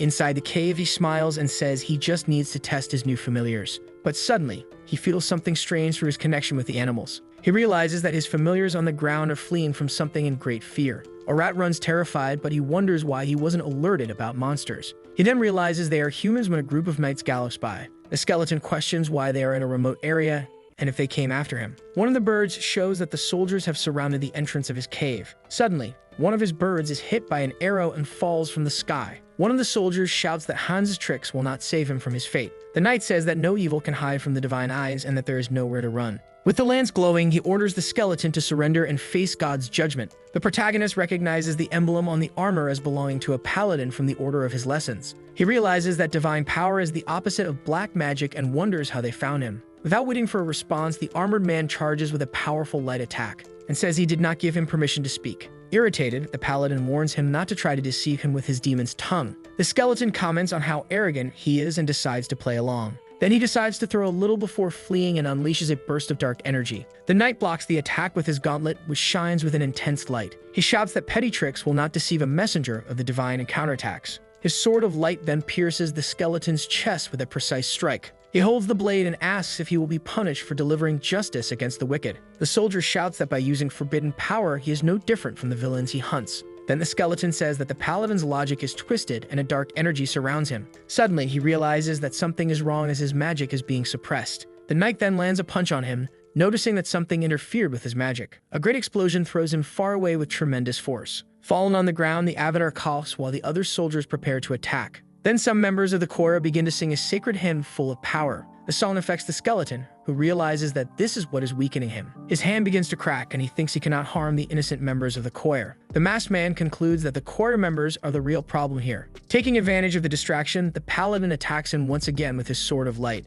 The armored man then shouts for his companions to act immediately. He orders them to capture the avatar, who finds himself in a very complicated situation. The singers make a gesture with their hands and invoke chains of light to bind him. The chains of energy then quickly wrap around his legs, immobilizing him. Completely trapped, the skeleton admits that he underestimated his enemies this time. Completely frozen, he cannot move or cast spells because of the sacred song. Seeing the priests singing, he realizes that everything was set up so he couldn't escape. Hans comments that they worked hard to capture him, and the paladin agrees. His mate says that no evil has ever escaped and asks if he will surrender now. But the paladin is surprised to see that the avatar is not worried at all. With a laugh, he says he will not surrender and releases his dark energy. He bids farewell and tells them to catch him if they can while his body begins to vanish. Not understanding what is happening, the knight prepares an attack with his sword. With a shout, he launches his light attack and says the avatar isn't going anywhere. Mockingly, the skeleton says it was a futile effort because the bindings mean nothing. With a flash of light, his body disappears and he shouts to dismiss Hans. The knight is shocked and wonders how he managed to escape the trap.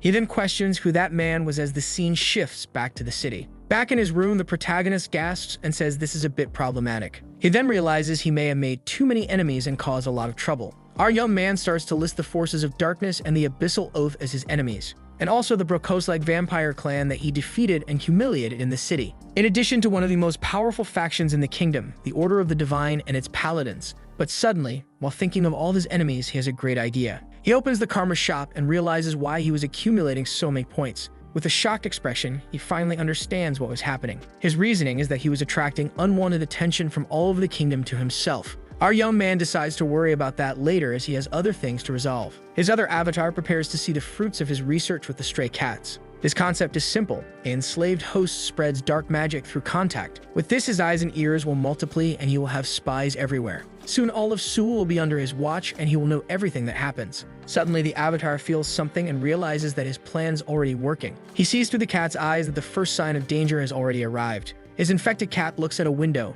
and the avatar can see everything inside. A woman pleads with the man not to hurt her and calls him sir out of fear. Trembling with fear, she says she will do anything while the man threatens her with a knife. The man steps back a bit, and the woman sees a chance to escape her fate. Seeing a boy with glasses, she screams for help, saying she was kidnapped by him. She despairs when the boy simply ignores her and continues walking down the street. Her kidnapper grabs her and says that screaming won't help because no one will assist her. He then puts the knife to her neck and threatens her with a terrifying smile. With his power, her suffering is just for his ears and eyes to enjoy. The man encourages her to scream louder because he has a lovely voice for his collection. With a sickly smile, he raises the knife to deliver the final blow to the woman. But suddenly, the bedroom window shatters into pieces, startling him. The villain is surprised to see a mysterious figure suddenly entering the room. Our new avatar says that his ability must be concealment and sound suppression. But the enemy warns that this won't work against him and that his actions end now. Such a thug asks who he is and how he managed to enter without being noticed. He threatens the hostage, but the avatar simply asks if he will really do that. With a quick movement, he saves the woman and the villain realizes he is a returner. Trembling with rage, the villain screams that he had the courage to steal his prey. Furious, he charges forward, shouting to attack the new enemy that appeared. But his attack is easily stopped with just one hand and he is left in shock. Our avatar says it's not his first time and binds him with his dark magic. With a touch on the head, he says he will see everything he has done wrong. Using the magic of the echoes of the dead, he begins to see all the memories of the guy. He sees the memories of his crimes and discovers that he is a serial killer. With his hand on the guy's head, he says that his punishment for everything will be execution. His villain screams in pain as the dark magic consumes him completely. Our avatar says that death would be too merciful for someone like him. He then reveals that he needed an undead on Earth and knows what to do with him. With a horrific procedure, he drains all the blood to transform him. The result is an average undead, a ghoul, a creature that looks quite disgusting. He orders it to enter the portal as it will be very useful for his future plans. Looking at the girl, he decides to clean up the mess and notify the police. His scene is now filled with reporters and police investigating what happened. The leader of the investigation team, Hanshul Park, arrives to handle the case. An agent informs him that the footage shows the same killer they were looking for. He also says that a demon killed him but left no body, only black magic. Park says the guy deserved it as he was a huge headache for all of them. But his partner says that whoever did this is a threat and shows the message on the wall. His avatar mask and the phrase "Justice served, complete execution" are on the wall. Flying over the roof, the avatar hears a police officer wondering who he thinks he is. That officer says he would love to see him face to face, and the avatar watches him from above. The scene shifts to the Korean Returned Association in the southern branch of Seoul. Arriving there, a woman with glasses enters a room with some papers in hand. Her boss is there sleeping at the desk, and she complains that the woman is sleeping again. Seeing the situation, she wakes the lady and says she needs to talk about something very important. Her boss finally wakes up, and the partner shows a request from the management agency. Reading the paper, she asks if the jewel thieves are related to the murder case. At this, the woman remembers that the culprit was a dark mage wearing a coat and mask. She complains that crime is only increasing and says they should let that mage handle it. With a shout of excitement, she says he has the skills and would be perfect for them. But her partner tells her to stop talking nonsense and get back to work soon. That woman points to the stack of papers showing how much they still have to do. Her boss gets irritated and throws everything up in the air, saying she wishes she could beat up the villains. Cut to the protagonist, who feels great for having dealt with the criminals. He thinks that for normal criminals, he only uses a fear curse as punishment. Our guy says he now needs to investigate the villain organization that has emerged. But for now, the boy thinks he is finished here and will focus on the other world. In that other world, a man cries desperately calling for Diana and Aaron. With tears in his eyes, he hugs the two children and says it must have been hard. Our vampire observes the scene from afar and realizes that their uncle seems to be a good guy. He thinks that if the man were suspicious, he would have shown his fangs to him. That uncle thanks the hooded figure for bringing the children safely there. His little girl also approaches the vampire to thank him for all his help. With a tight hug, she thanks him for everything he has done for them so far. Our vampire comforts her and tells her to take care because he will visit her often. His girl says she was worried about his change, but that he is still a good person. Surprised, he wonders if his personality changed because of the persona ability. The protagonist understands that he transferred his negative emotions and need for attention to Hans.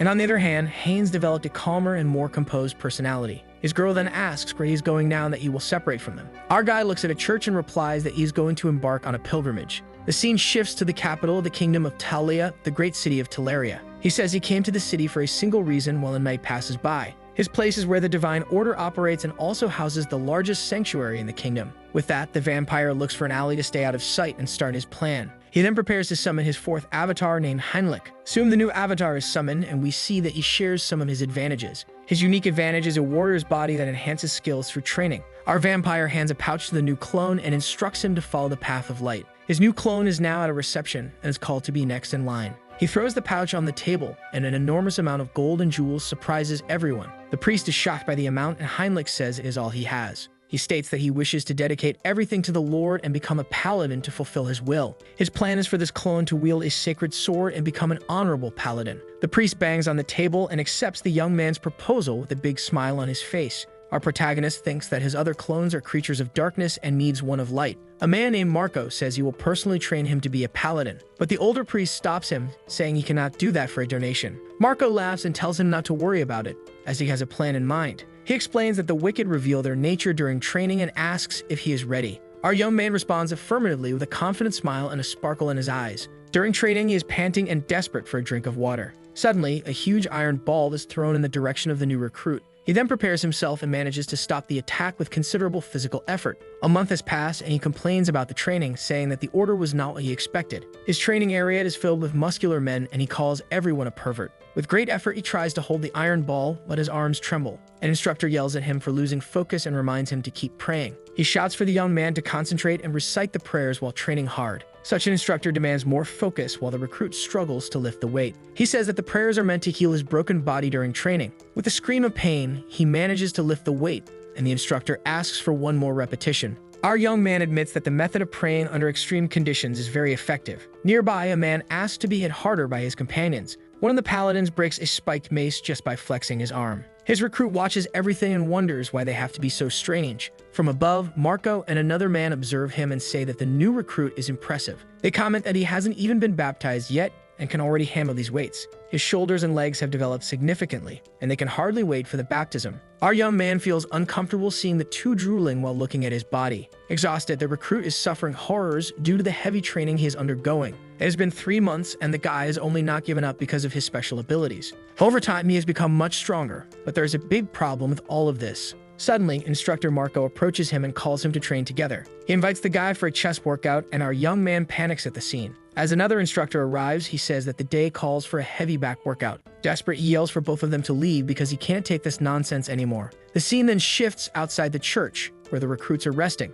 Our young man complains that he is at his limit because they won't stop calling him a train. Out of nowhere, a crowd stirs and everyone looks at two people arriving. The newcomers are Archbishop Latius from the Central Church and Knight Sir Tuscan. His friend comments that they were on an expedition with the paladins. Our young man recognizes the paladin who attacked Hans and is shocked to see him there. He then understands that the expedition was a search for Hans all this time. Later, the priest calls all the recruits for the baptism ceremony. He says that the ceremony has been moved up due to special circumstances. With that, he prepares to call the names of the recruits who will be baptized. His friend wonders why the ceremony was moved up, and the young man says he knows the reason. The boy understands that the paladins need reinforcements to hunt the successor of the immortal king. With a smile, he says that this will save a lot of time and prepares for the baptism, and he decides to test a new approach to use his persona and mind hub abilities. Called first, recruit Max Warrowan kneels before the priest. The priest asks if he swears to give everything to the Lord, and he replies that he does. During the baptism, they give up their mana, losing their magic but gaining divine power in return. Each blessing is different, and the most important factor is the faith they have in their god. Their faith needs to be pure and sincere for the blessing to be even stronger. And the purer the faith, the stronger the paladin becomes after the baptism ceremony. Soon after, it is Heinrich's turn to be called, and he approaches the altar with confidence. As he gets closer, he thinks that this was the reason he decided to become a paladin. He thinks that until now he has only used the mind hub to filter stimuli and control emotions. But he realizes that he can also use the ability to do exactly the opposite. First, he uses the persona to plant the emotion of faith in his clone Heinrich. Then, when the priest begins to extract his mana, he will use the mind hub. He will filter out all feelings of distrust and doubt from his mana. His mana is now only pure and unwavering faith without any doubt in the mix. To make the most of the blessing, he channels the strength of all his avatars. The priest is shocked to feel such a powerful divinity coming from the young man. A huge explosion of golden light occurs, surprising everyone in the church. His mate Tuscan and the other recruits are stunned by what they are witnessing. Pointing to the statue, the crowd sees that the young man's divinity has reached its head. The priest calls him Sir Heinrich and is impressed by so much power. He says that his divinity is already at the level of a senior priest. With a smile, the priest wishes for him to continue growing with unwavering faith. Our hero gains the ability Sacred Baptism and is happy that his plan has worked. But he has the feeling that he hasn't completely fooled everyone. His god, worshipped by the divine order, is more like a system than a deity. When his mind was exposed, he felt something different from what he expected. From the divinity, he felt something akin to a sense of amusement. He understands that the divinity will keep an eye on him and decides to use his power for good. The scene shifts to a room where Latius and Tuscan are planning their next move. They have searched for months but found no trace of the successor to the immortal king. This knight informs that the kingdom of Talia will no longer support their search. Their hunt for Hans has caused much tension with the vampire clan and the Abyss vote. This lack of progress has given the kingdom a chance to increase political pressure on them. Seeing this, he orders Tuscan to dismiss the unit and for everyone return to command. His knight leaves the room and thinks that they are surrounded by enemies on all sides. Alone in the hallway, he wonders what they should do now in this situation. Suddenly, he hears the sound of swords and turns to see what is happening. He sees the new paladin's training, which reminds him of something important. One of the recruits sees an opening in Heinrich's defense and advances to attack. Our young man manages to block the attack, but his weapon grazes him and hurts him. He then takes the chance to deliver a strong punch to his opponent's face. With the victory, he gains the paladin combat technique skill as a reward, and he decides to combine his regeneration with his new divinity to heal himself. Using his new power, the wound on his body closes and heals instantly. One of the recruits comments that he let himself be hit on purpose to counterattack. Tuscan approaches and says that his divinity is already that of an instructor or superior paladin, but the knight says that he is still too inexperienced to call himself one of them. Such a knight offers to help him grow and become even stronger. He then invites him to go with him to the Great Church of Roselia to train him. Surprised by the invitation to the Great Church of Roselia, the young man hears Tuscan ask if he is not interested in the proposal. He replies that he would love to go, and the knight tells him to follow, saying they will leave at once. Asking if he can at least pack his things, the young man hears from Tuscan that they will arrange for everything to be sent. His mate understands that it is all sudden and says he will explain everything when they reach their final destination.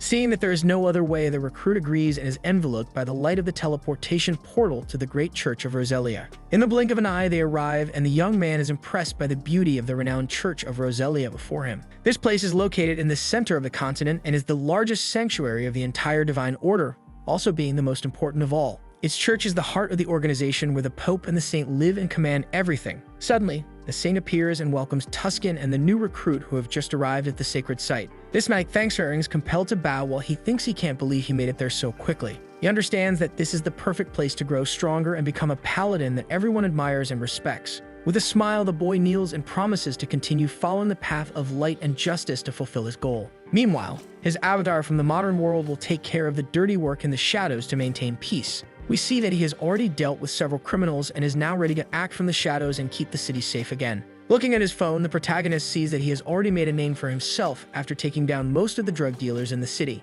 But while reading the news, one thing was still on his mind and he needed to find out what it was. Our young man remembers that the villains kept mentioning the Skybreakers and that they do not tolerate failures in their missions. He stretches and decides that he will find out more about this later, as he has other matters to resolve at the moment. Now he needs to take advantage of what he gained from this job and sell the valuable items he took from the defeated criminals. With the police on the trail, the folkloric mask selling suspicious items is a sure way to get on their watch list. Therefore, he needs a place to sell everything discreetly without drawing the attention of the authorities to himself. Entering the location, he is greeted by a man at the counter who observes him with a look of suspicion and curiosity. Our vampire places a bag on the counter and says he would like to sell some things he acquired in his last job. The man looks at the list of items and says he is not interested, as the place is not a pawn shop for that kind of thing. Our young man then asks if he is sure and shows the gold coins that were inside the bag to the man. This man recognizes the insignias of the breakers and remembers that they were recently defeated by a masked guy. With an intimidating look, he asks if the man is still not interested in doing business with him now. The man relents and tells him to go through the back door and continue on to find the person he is looking for. Following the instructions, he opens the back door and enters a dark and mysterious room to make his sale.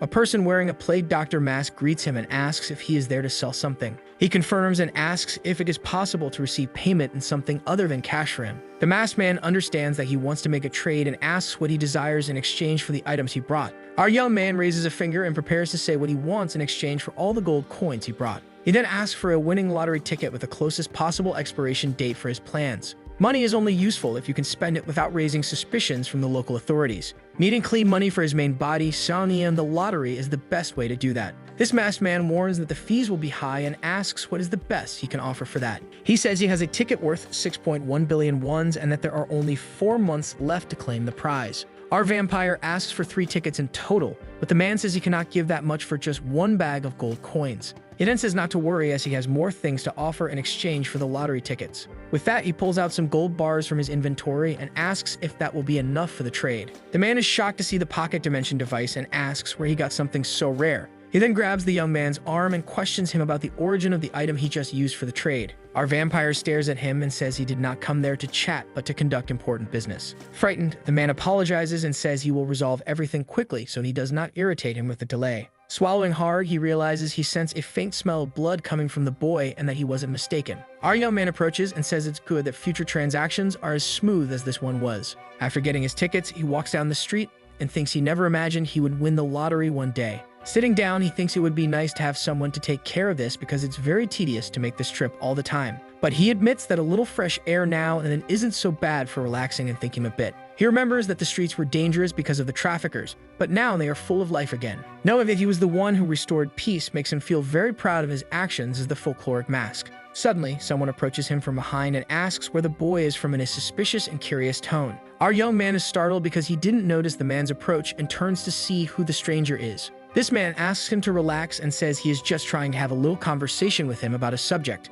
Irritated, he asks who he is and why he is approaching and sniffing people in such a strange way. Ignoring the question, the man reveals that he knows he is a vampire, which shocks the boy and puts him on alert immediately. Such a stranger reveals that he is also a level 6 vampire from the Dotmer dimension with a frightening smile on his face. He is surprised and wonders what a vampire from another dimension is doing here on Earth now. Trying to calm down, he says his name is Hines, but realizes he is unintentionally answering the man's questions. He wonders why he is telling him everything and understands that the other vampire has a mental control ability. Laughing, the man introduces himself as Gamma, a member of the Blood Alliance, a faction of vampires on Earth. He hands over a business card and says that his job is to recruit vampires who have just returned to Earth. Our young man is surprised to learn that there is a faction of vampires and Gamma says they need to unite to survive. He then asked about the level the man mentioned earlier, and the stranger is pleased to have piqued his interest. Gamma suggests they not discuss this in the middle of the street and presses a button on his luxury car key. Opening the car door, he says it's better for the boy to see for himself what he is talking about regarding the levels.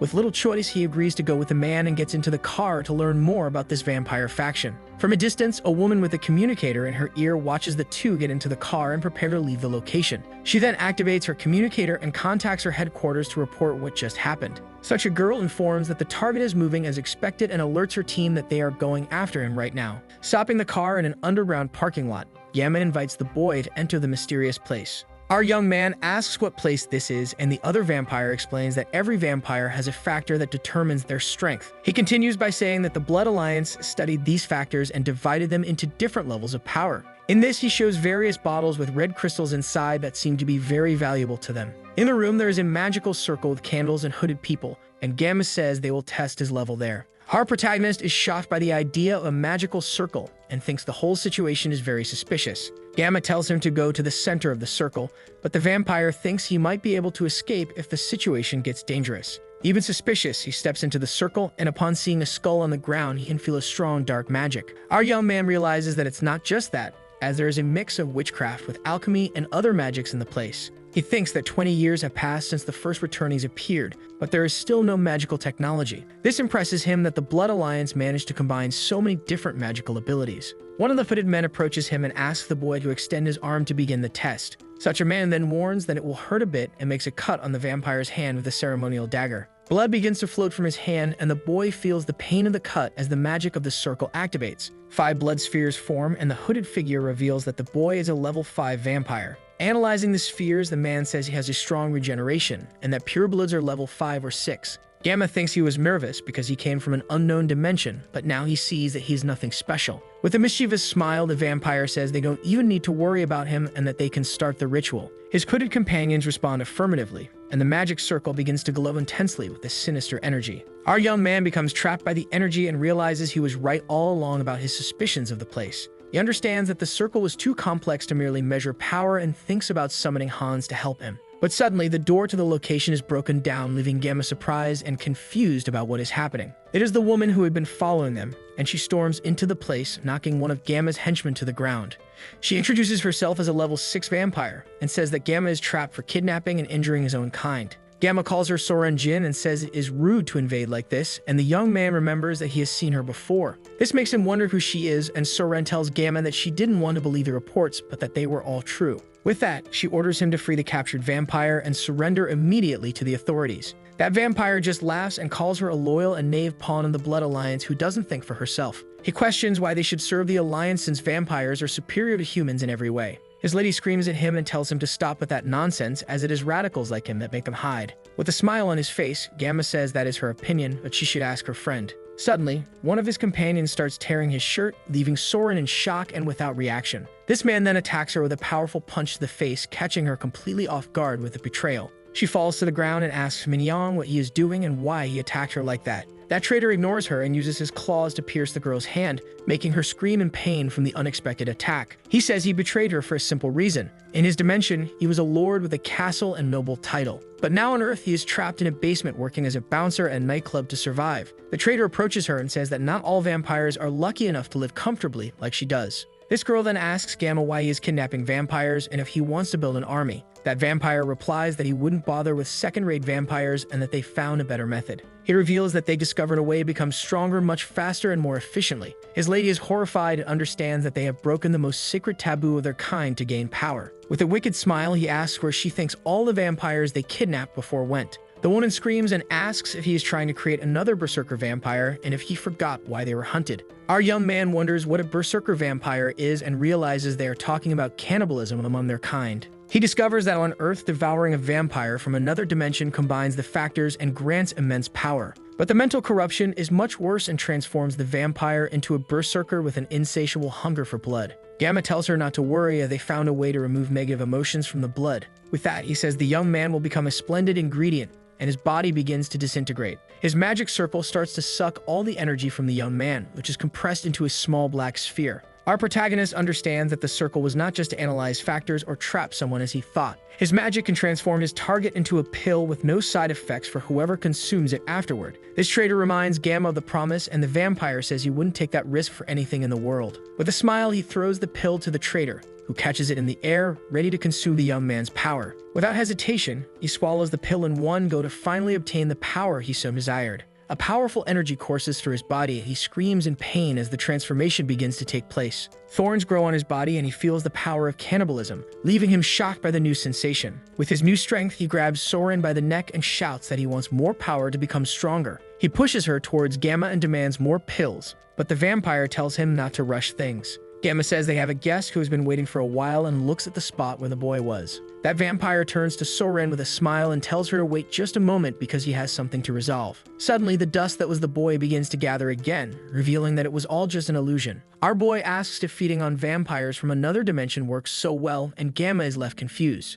With a smile, the true protagonist reveals his face and says he can hardly wait to see how strong he will become. Suddenly, he appears sitting on a pile of skulls and reveals that he has been hiding there the whole time. In fact, it was Hans the skeleton who says that their concealment magic is good, but the security is very poor. With a snap of his fingers, he summons his army of skeletons and says that no one will leave there without his permission. The two are in shock, and Gamma tells everyone to stay together because if they separate, they will be defeated one by one. Angrily, Mignon unleashes even more of his power and prepares to fight against Hans' army of skeletons. He charges forward, destroying one of the skeletons with a single punch, showcasing the strength he gained from the pill. His traitor screams for him to die and charges, but Hans merely observes and finds his physical transformation quite unique. Our skeleton wonders if all vampires from other dimensions are as different as the one in front of him. With a quick movement, he strikes his staff on the ground and creates a magical shockwave to stop the traitor's advance. His magic hits the traitor squarely, piercing him and throwing him back with the force of the impact. Our true protagonist then jumps from his hiding place and says he hoped to resolve everything with fewer problems. Landing on the transformed vampire's back, he says it's no problem because it's just a challenge of life. Our boy then bites the traitor's neck and says he will have plenty to eat from now on to grow strong. Gamma is shocked and asks what that fool is doing feeding on another vampire in front of him. The traitor screams that he can't die like this after everything he has suffered and what he has done to get there. Our protagonist drains him completely and realizes that the mental corruption is more intense because he hears his thoughts. Suddenly, he feels something different in his body and realizes that a new transformation is about to happen. The boy feels his vampiric traits merging and evolving into something much more powerful than before. A system notification appears and says he has acquired a special ability called hybrid evolution. His arm transforms with claws, and he understands how dangerous it would be if someone lost control with his power. Our protagonist stares at Gamma and his lackeys and decides that he needs people to do this dirty work for him. With a wicked smile, he thinks that the Blood Alliance seems like a good option for his future plans. And if anyone dares to disobey his orders, they will become his food or join his army of the undead. With his new power, the boy feels immense pain as his hand turns into sharp, deadly claws. He then bites one of the lackeys, and the system informs him that he has gained the ability to identify his targets.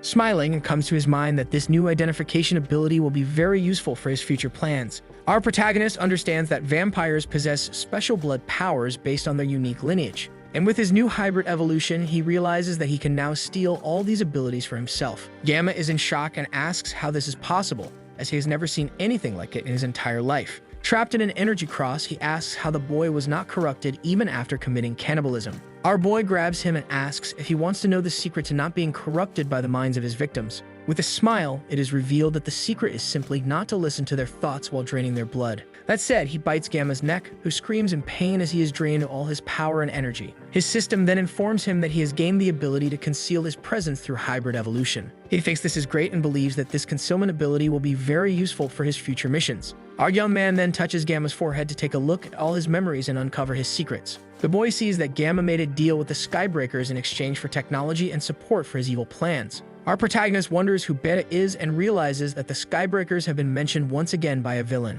He understands that the Magic Circle was their creation and questions what they gained by helping the Blood Alliance. Later, we see the young man driving his car through the city at night after resolving the entire situation. In the passenger seat, the girl he saved begins to wake up confused and not understanding where she is now. He notices that she has woken up, and the girl is startled to see him and not recognize the man beside her in the car. The woman grabs him and calls him a traitor, but he tells her to look closely because he was the kidnapped victim. Regretful, the girl apologizes and he lies, saying that the folklore mask appeared and he saved her in the confusion. With a smile, she thanks him and introduces herself as Soren Jin from the Nocturnia dimension for saving her. He thinks he recognizes her face and voice from somewhere and asks what was happening with the Alliance. This girl explains that the Blood Alliance is currently divided between extremists and moderates. She says they discovered that the extremists kidnapped a member, and she went with colleagues to investigate. Soren is glad they made it out alive and says they just need to report everything to their superiors now. But the young man doubts it will be that simple and feels that the extremists already have connections with the superiors. The girl asks about his affiliation and he tells her not to be so formal since they are friends now. Our young man introduces himself as Heinz and says he is not affiliated with anyone as he just returned to Earth. With that, she invites him to join the moderates and says they have a constant supply of blood. His answer is yes to the invitation, and the girl is happy to guide him to the moderates' operations base in the city. They arrive at a modern house in a quiet neighborhood and prepare to enter the safe location. As they get out of the car, a little girl runs towards Soren to welcome her back home. This girl hugs her and asks if she is okay, and the woman reassures her that she is fine. Soren then introduces Heinz to little Nahui and says he will be joining the Blood Alliance. The girl asks if she can play a bit while Soren shows the room to the new recruit of the Alliance. As they go up the stairs, he observes the little girl and thinks she looks very young to be a vampire. He asks if it's just her appearance, but Soren reveals that Nahui is not a return one like they are. Our young man is surprised, and the girl explains that the girl was born and raised on Earth by her human parents. She shows a photo and says that her father was a returned one who transformed her to save her from an illness. With that, he understands why the government tries to control vampires, as they are like an infectious disease. Soren says that Nahui's case is rare because transforming someone on Earth requires much more power than usual. And since the girl wanted to live under the sun, her father had to work very hard to fulfill her wish. This girl then opens the door and shows the young man the room where he will stay from now on in the house. She tells him to rest and to let her know if he needs anything since it is already late for them to talk. As she says goodbye, the woman makes a familiar gesture that the young man recognizes from somewhere and is shocked by the revelation. He remembers a streamer he used to watch and realizes that her voice and gesture are exactly the same as hers. Shocked, he shouts her streamer name and asks if she's the famous OKID he used to watch. The girl is embarrassed and surprised that he knows her work as a famous streamer on the internet. She says she got used to her catchphrase and asks if he's a fan of her live channel. He denies it and says he has only seen a few of her lives, which relieves her since it would be strange if he were a fan. This girl reveals that she was an idol trainee and started doing lives after returning to Earth to live. He asks her age and Soren says she is 22 years old and awakened as a vampire at 18. Excited, she asks his age and when he awakened, but the young man gets nervous at her question. Not knowing what to say, he says he will talk later and slams the door in her face, leaving her confused outside.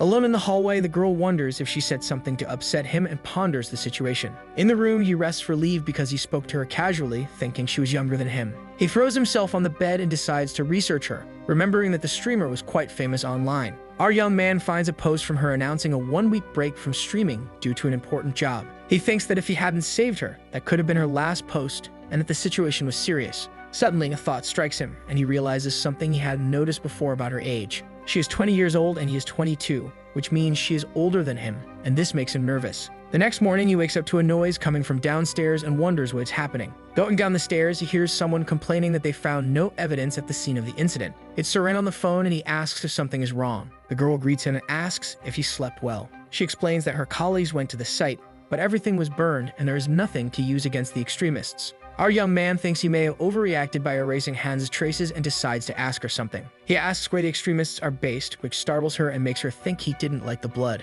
Our protagonist tells her to calm down because it's nothing like that. He just wants to stay away from the dangerous ones. Relieved, the girl says she understands and will show him the places he should avoid in this city. She takes her phone and thinks that Haynes is a high-level pureblood and that she needs to help him adapt. With that, she hands over the phone with the marked locations and says he will be safe if he avoids those areas. The girl offers him breakfast, but the young man politely declines her kind offer because he has other plans. He shows a map on his phone and says he found several great places to eat nearby. With a mischievous smile, the protagonist says he will take a little gastronomic tour of the city to strengthen himself. With a satisfied smile, he licks the blood from his fingers and says the meal was delicious. In a fancy restaurant, we see several bodies on the floor while the young man comments that the food there is fantastic. One of the still-living vampires on the floor calls him a bastard, and he merely glares at him with disdain. That man then threatens him, saying his clan will hunt him down and erase his existence from the world forever. Our protagonist scoffs and asks how they will find him since he has a plan to avoid being caught. With the ability he stole, he easily disables all the security cameras in the place. This ensures that there are no witnesses or recordings of what he did in that fancy restaurant. Our young man then steps on the hand of the last survivor and says this should resolve all loose ends. With a smile, he grabs him and asks where his friends are so he can visit them too. In his memories, he sees a hooded man telling all the gamma to gather in the village tomorrow. With this, the young man manages to extract all the information he needed from the last survivor at the site. He realizes that the extremist executives will gather, and this is the perfect chance to eliminate them all. Our protagonist decides he will go to the meeting immediately, but first he needs to clean up all the mess he made. With a new ability, he creates a blood flower that is prepared to burn everything in the restaurant. His system explains that the flower creates flames that only burn the intended target of the ability user. With this, the vampire incinerates all the evidence and uses his other ability to conceal the magical traces. He snaps his fingers and watches the flames consume everything, confident that he did a good job there. Now he is sure that no one will be able to trace him after erasing all the evidence. Suddenly, his heart races and an immense pain in his chest frightens him as if something is changing. The veins in his hand bulge and he realizes that his body is evolving again to a new level. He screams in pain as the system informs him that his pure blood ability has evolved into royal blood. With the evolution, he also gains a new ability called Blood Surge to use. His regeneration also evolves to an extreme level, making him even stronger and more resistant to damage. He clenches his fists and realizes that he is now a blood royal and has gained new abilities because of it. With a smile, he decides to test his new abilities to see how powerful he has become now. Our boy then cuts his wrist with his claw and watches the blood gush from his freshly opened wound. The drops of blood fall to the ground as he prepares to test his new and powerful regeneration. In an instant, the wound on his wrist closes completely, leaving him impressed with the speed. He realizes that the synergy between the Blood Royal's blood mastery and extreme revitalization is incredible. With this, it becomes clear that draining his enemies to heal in battle will make it impossible to die. He looks at a painting and wonders how strong the sacred bloods are if a blood royal is already like this. Meanwhile, Soren is doing a live stream and thanks a fan for a donation of 1,000,000 cheeses. Our boy enters her room without knocking and the girl says she won't need to worry about blood bags. The boy stands frozen at the door, unsure of what to do while the girl continues her live stream for her fans. Our protagonist says that it's not easy to earn other people's money and tells her to keep going with her live. Embarrassed, the girl is left speechless when caught off guard by the boy's sudden entrance into her room. She then screams and tells him to knock next time before entering so as not to scare her. With a sigh, she tries to compose herself after the embarrassment she faced in front of all her viewers. The girl asks what he wants and the boy sitting on her bed says he has a correspondence. He hands an envelope to the girl, who is curious to know what is inside that correspondence. It contains more evidence of the extremist's activities, and she wonders who keeps sending this to her. The young woman has no idea who is behind this, but something reminds her of the famous and mysterious folkloric mask. She stares at him and says that she only told him about the extremist's locations and that the emails started coming. This makes her wonder if he is working with the mask or if it is all just a coincidence. At night, the boy observes the village where the executives are gathering for the big emergency meeting. He and Hans watch from afar and the boy comments that all this effort is to find a way to deal with him. With his identification ability, he scans the entire exterior of the building to find his targets. Our boy discovers that the location is covered by an invisible blood barrier to protect everyone. He locates the executives on the first floor and feels the powerful presence of all the gammas gathered there. Our protagonist then tells Hans to hide in his shadow so they can attack by surprise. With a smile, they leap toward the building for the attack, and they break the window to invade the meeting room where all the executives are gathered for the discussion.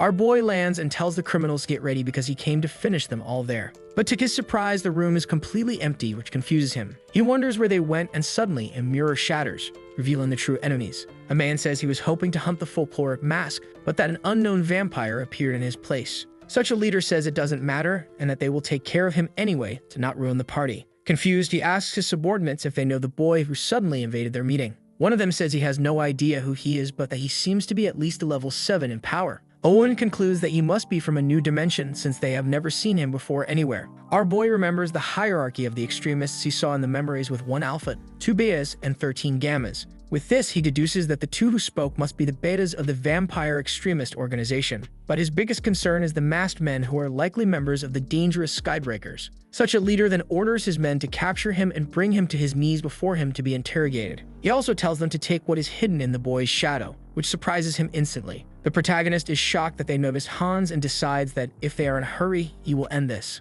With a smile, he prepares for battle and says he will finish everything quickly to not waste time. Our guy then activates his blood surge ability and prepares for the devastating attack. Blood tentacles rise from the ground and surprise the leader's henchmen with their power. One of the men screams that he is feeding on the arm and that this is an absurdity never seen before. Another henchman tells them not to lose courage yet, as the real battle has barely begun for them. Suddenly, Han's army of skeletons appears and begins to attack all the henchmen in the meeting room. One of the men tries to flee and says he would rather be punished than die there at Hans' skeletons. He tries to open the door but discovers it is locked and that there is no way to escape that room now. A shadow pulls him back to the center of the room and he screams in despair as he is captured by the magic. Hans appears and asks if they really thought they were the only ones who could create a barrier there. With a smile, the skeleton says that the real battle is about to begin for all of them in the meeting room, and that it will be a fight to the end with no chance of escape for either side of the great confrontation. Those henchmen scream in pain as the guy drains all their blood with his ability. His beta is shocked to see his men being defeated so easily and cannot believe what he sees.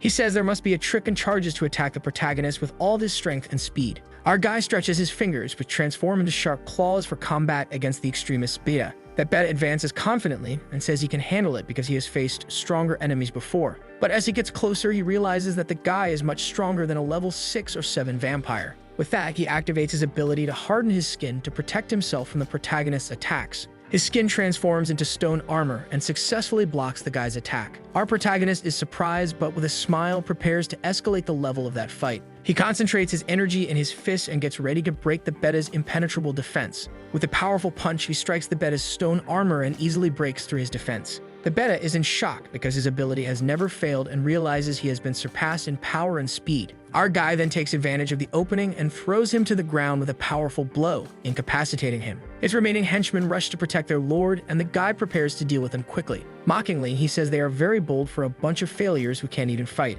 With his ability, the guy attacks them with blood tentacles and defeats them in the blink of an eye without effort. That beta is shocked to see his men being defeated as if they were nothing and realizes the danger. He decides he needs to finish off the guy while his arms are occupied with the other henchmen. With that, he creates an energy blade in his hand and screams for the bastard to die once and for all. Our guy just smiles and turns to the beta with a look of disdain and mockery for his attack. Even with his arm torn off, he says that it won't make a difference, and the limb regenerates instantly. With his new arm, he heals by draining the blood of the henchmen still trapped in his tentacles. And he says he can heal and become even stronger at the same time, which leaves the beta in shock. Our protagonist then reveals that he has gained a new ability and disappears using invisibility. The enemy becomes desperate and asks where he went as he cannot feel his presence anywhere. Suddenly, the guy appears behind him and prepares for the final blow against the extremist beta. The protagonist pierces the beta's chest with his hand and says he is right there, to the despair of the wounded man. With a victorious smile, he says checkmate and drains all the beta's power. His system informs him that he has acquired a new factor,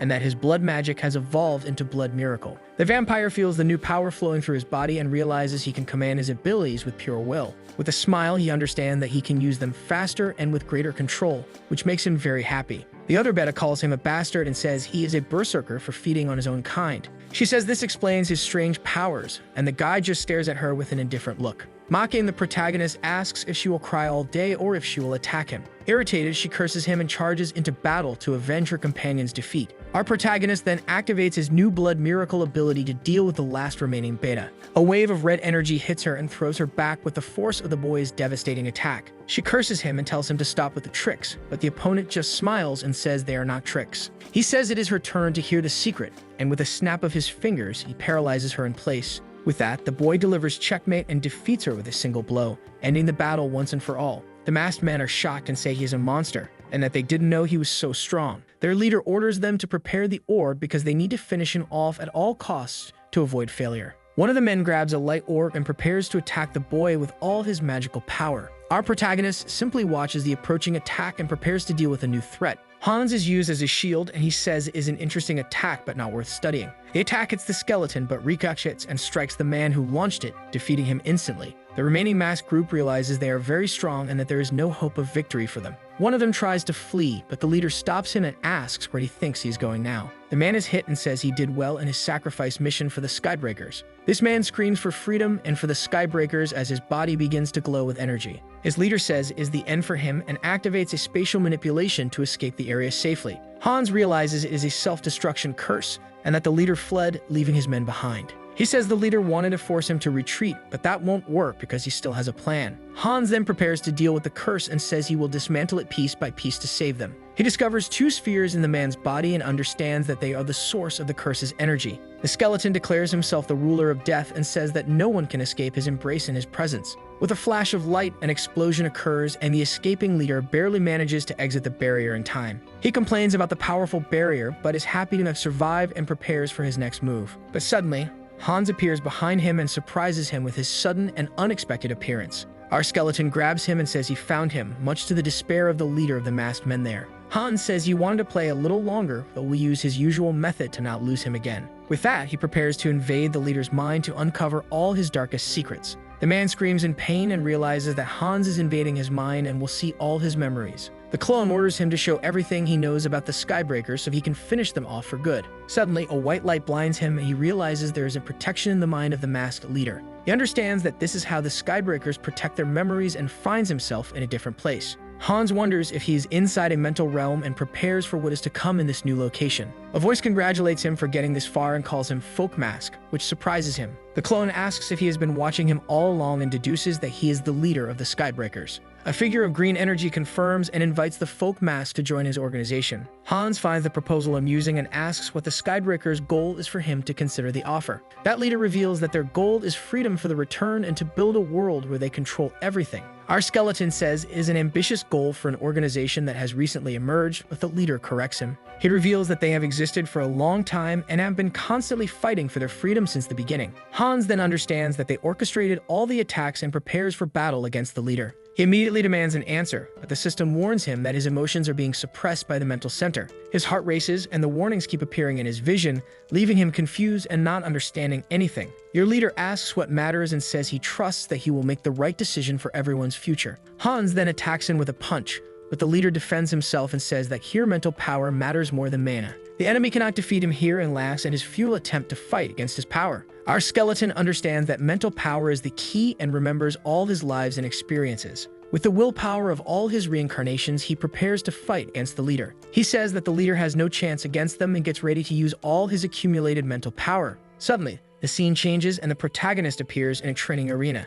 The young man grits his teeth to lift the large Gorgon statue. With his large muscular arms, he completes the challenge and sighs in relief for finally having surpassed his limits. At that moment, a system notification alerts him that he has met the conditions and gained a new ability. His reward is the blessing of a powerful body and the sacred arts of Auterica, all thanks to his training. He then celebrates, saying that he now has the divinity of a high priest and is much stronger. Smiling, he comments that he never imagined he would get this far just through physical exercise. He now has everything he needs to become a paladin and begins to think about the next steps. Out of nowhere, he hears someone singing and wonders who could be there at that strange moment. He then sees the holiness sitting in a garden and approaches to speak with her calmly. Even with her prestigious position, she seems like an ordinary girl and he is surprised by that. Her holiness greets him with a smile and calls him Mr. Heinlich, which makes him feel embarrassed. The young man thinks she is an ordinary girl, taking away the dazzling glow of her divinity, and greets her. Then he asks what the beautiful girl was doing there alone, and she responds with a smile on her face. She says she was watching the ladybugs in the garden and lost track of time while standing there. Surprised, he doesn't understand because she was looking at the insects and not at the flowers as he imagined. Her holiness then calls him by name and her eyes shine with a golden and powerful energy. She says she noticed that he received a blessing and congratulates him on his new power achievement.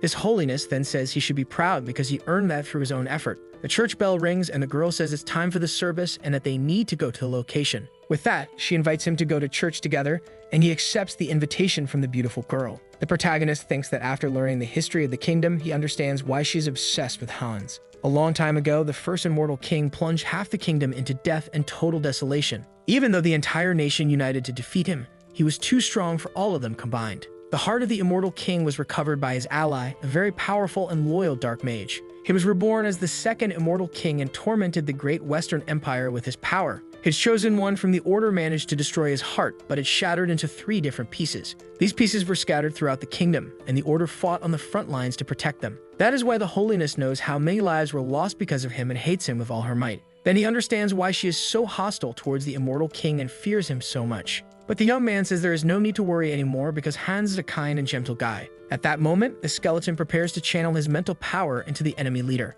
Already at night in a building, the leader of the Skybreakers cannot stop coughing and feels extremely weak. He coughs up a lot of blood, and his subordinate rushes to help him, worried about his health and life. That lord asks if he is okay, but is pushed away, and the leader says he is distracting him. He cannot believe he is losing the battle in the mental realm and despairs over the situation. In the mental realm, the skeleton attacks the leader with a powerful punch and throws him away with force. A large energy attack hits the leader squarely, and he is thrown back without being able to react. This leader thinks that at first he had the advantage, but now he has been completely surpassed in power. The man says that the skeleton has become several times stronger, and that now he has no chance at all. A new attack hits him squarely, and he realizes it feels like several people are attacking him. His body begins to crack, and he wonders why he lost the mental power battle against him. In the real world, the leader cries out in despair and says it's not the time to think about that, and acts quickly. He orders all operations to cease and to destroy all data so they won't be caught. With that, he instructs to send a first-class directive to the Korean branches of the organization, and he tells them to inform the master that there is a monster in Korea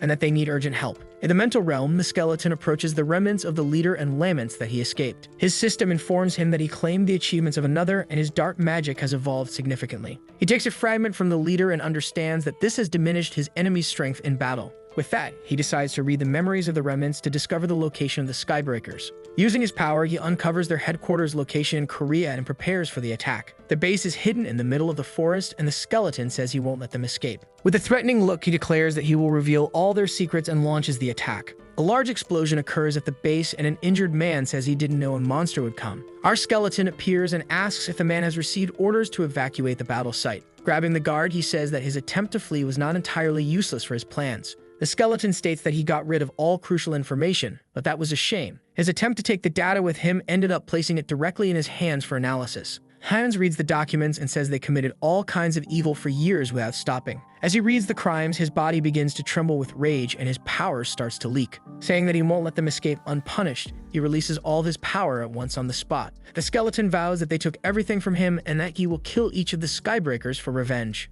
In a flashback, he remembers the terrorist attack and how he thought it was an accident that couldn't be avoided. But now he clenches his fist in anger upon discovering the truth behind that tragic day. He then learns that the ones responsible for the attack that destroyed his life were the Skybreakers. With that, he realizes that these enemies are far more dangerous than anyone he has ever faced. Therefore, he decides that he needs to expand his influence and vows to make them pay dearly. For this, he needs a plan, and his first step is about to begin right now. He then decides to test his new ability and creates a refined blood crystal with Heinz's blood. His plan is to implant the crystal into another vampire to enhance their vampiric factor and make them stronger. As they will inherit his blood, the vampire will be linked to him and he will accept those who submit. But with a cruel smile, he says he will crush anyone who does not accept his new leadership. Elsewhere, a girl is surprised to hear unexpected news from the vampire protagonist. The young woman asks if it was he who defeated all the extremists alone, which shocks her. In return, the protagonist wants to meet the leader of the moderates to make an important proposal for the future. He confirms and says he defeated almost all of them and has something to tell her leader now. The girl gets nervous and says she will report but needs to check the details first. To prove his strength, he releases his powerful aura and asks if that serves as verification. This girl is terrified as she feels the overwhelming pressure of his aura and trembles in fear in her chair. She realizes he is at least level 7 and says she will contact them immediately for the meeting.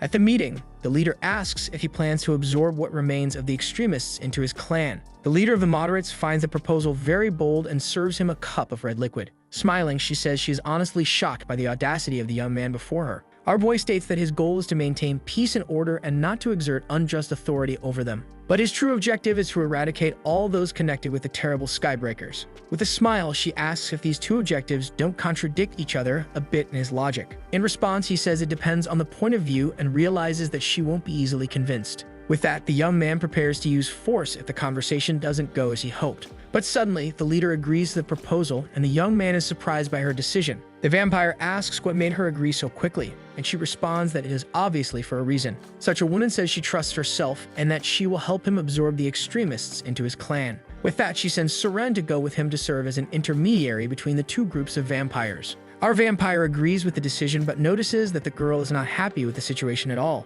His leader then says that they should discuss the details of how he will absorb the extremists. Meanwhile, they continue the conversation about the next steps of that newly formed alliance. She also wants to discuss the formation of the new centrists for the future of all vampires. He raises his glass and says that first he will become the leader of the new faction of vampires. With a toast, he declares that this will be his first step to dominate the Blood Alliance. Later, he asks Seren to be quiet because the young girl could get hurt if the process goes wrong. Our boy takes a deep breath and prepares to initiate the strengthening procedure on the girl. He then says he will begin and points to the girl who is sitting and ready for the power. With that, the blood crystal is implanted in Soren's back and she screams in pain from the process. Her eyes shine and the young girl says she can feel the power flowing through her body right now. Such a blood crystal travels through her body and warms her from within with the powerful and new energy. Her blood begins to flow faster and she feels the changes happening in her body. Her muscles and bones expand and a strength rushes through her body, something she has never felt before in her life. She feels as if she has been reborn and her body is completely different from before the process.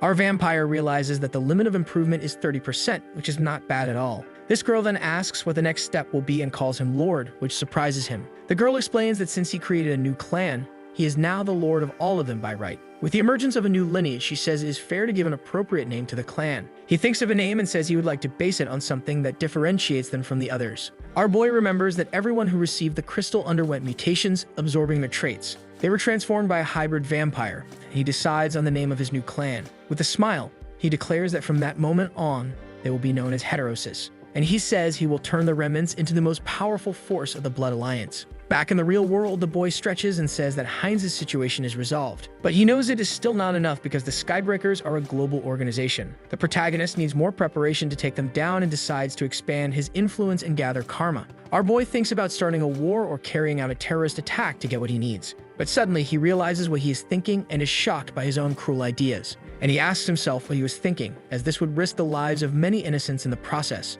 He needs to cause trouble without involving anyone else, but he thinks that is impossible to do. So he decides to clean his room, but suddenly he sees a book that gives him a brilliant idea. With a smile, he realizes there is a way to get what he wants and opens the book. His book talks about a demon king named Hans and a hero named Heinrich who defeats him and gains fame. With this, the protagonist can defeat evil and gain karma at the same time and decides to start there. With his new plan in mind, he turns and calls for Harley, who is nearby in the room. Harley is his fifth avatar and has the advantage of quickly adapting to changes and circumstances. He has trained him to improve his adaptability and does not want him to die easily. Suddenly, a new idea arises in his mind to make his avatar even stronger and more prepared. Elsewhere, Hans finds a secret location and smiles at his new discovery. After defeating the Skybreakers, he found an entrance to an underground laboratory. There, he finds a demon in a containment tank and approaches to investigate the area. He discovers that they were experimenting with humans and demons, creating powerful chimeras. Among the samples, the skeleton finds exactly what he needs for his plan to succeed in the future.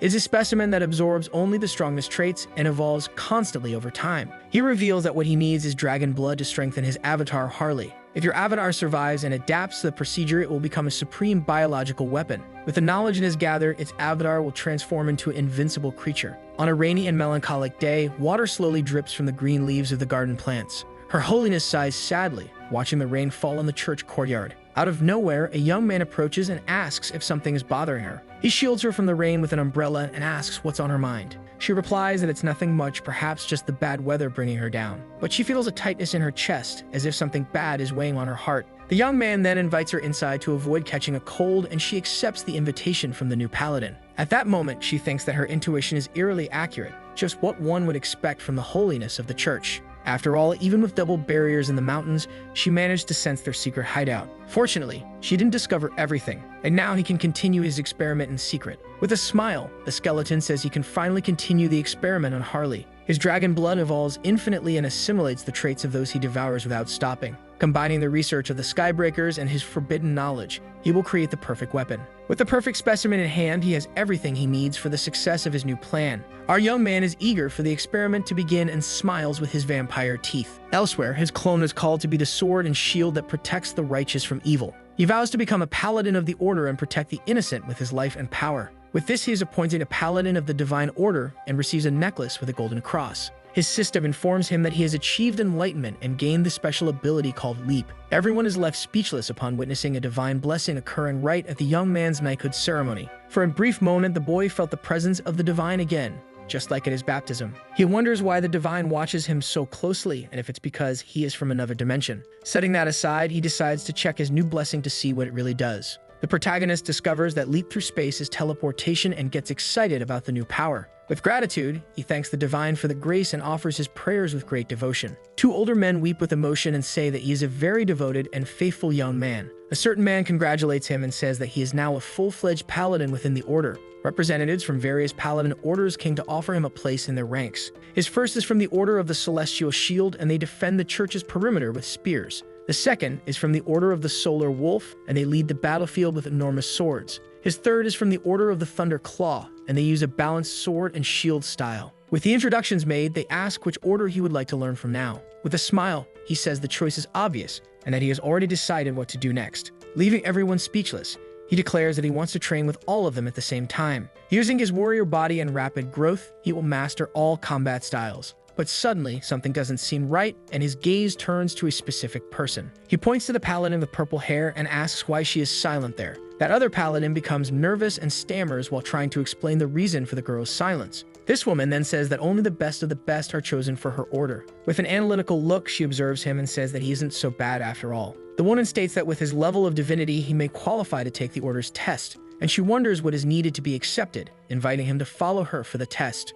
She explains that her order guards the most vital location within the Great Church of all. The boy asks where this location would be, but she says it will only be revealed if he passes the test. Upon entering, he sees two strange figures, one being a skeleton and the other wearing a mask. He realizes that the hooded and masked figure is an inquisitor of the Sacred Order. His paladin tells him to recite the scroll on the table so that the divine can hear him. Nervous, he begins to sweat and wonders if this is a method to detect spies within the order. Irritated, he says that it's an insult and asks if they are doubting his faith. The woman stares at him and says that it is just a standard procedure for all new members. She then asks if there is any reason he cannot read the scroll now. With no choice, the young man begins to read and says that he is the herald and the blade of divine will on earth. Suddenly, a symbol of faith emerges from the scroll and enters his mouth, surprising him greatly. He screams that it is hot, and the Inquisitor says he can enter the room right now. He asks what that was, and the paladin says it was not a spell, but rather a blessing. The one explains that the blessing of silence ensures that certain information is not revealed. A knight in full armor appears, and the paladin says she will explain the situation. She reveals that they are the Order of the Radiant Guardians and protect the depths of the church.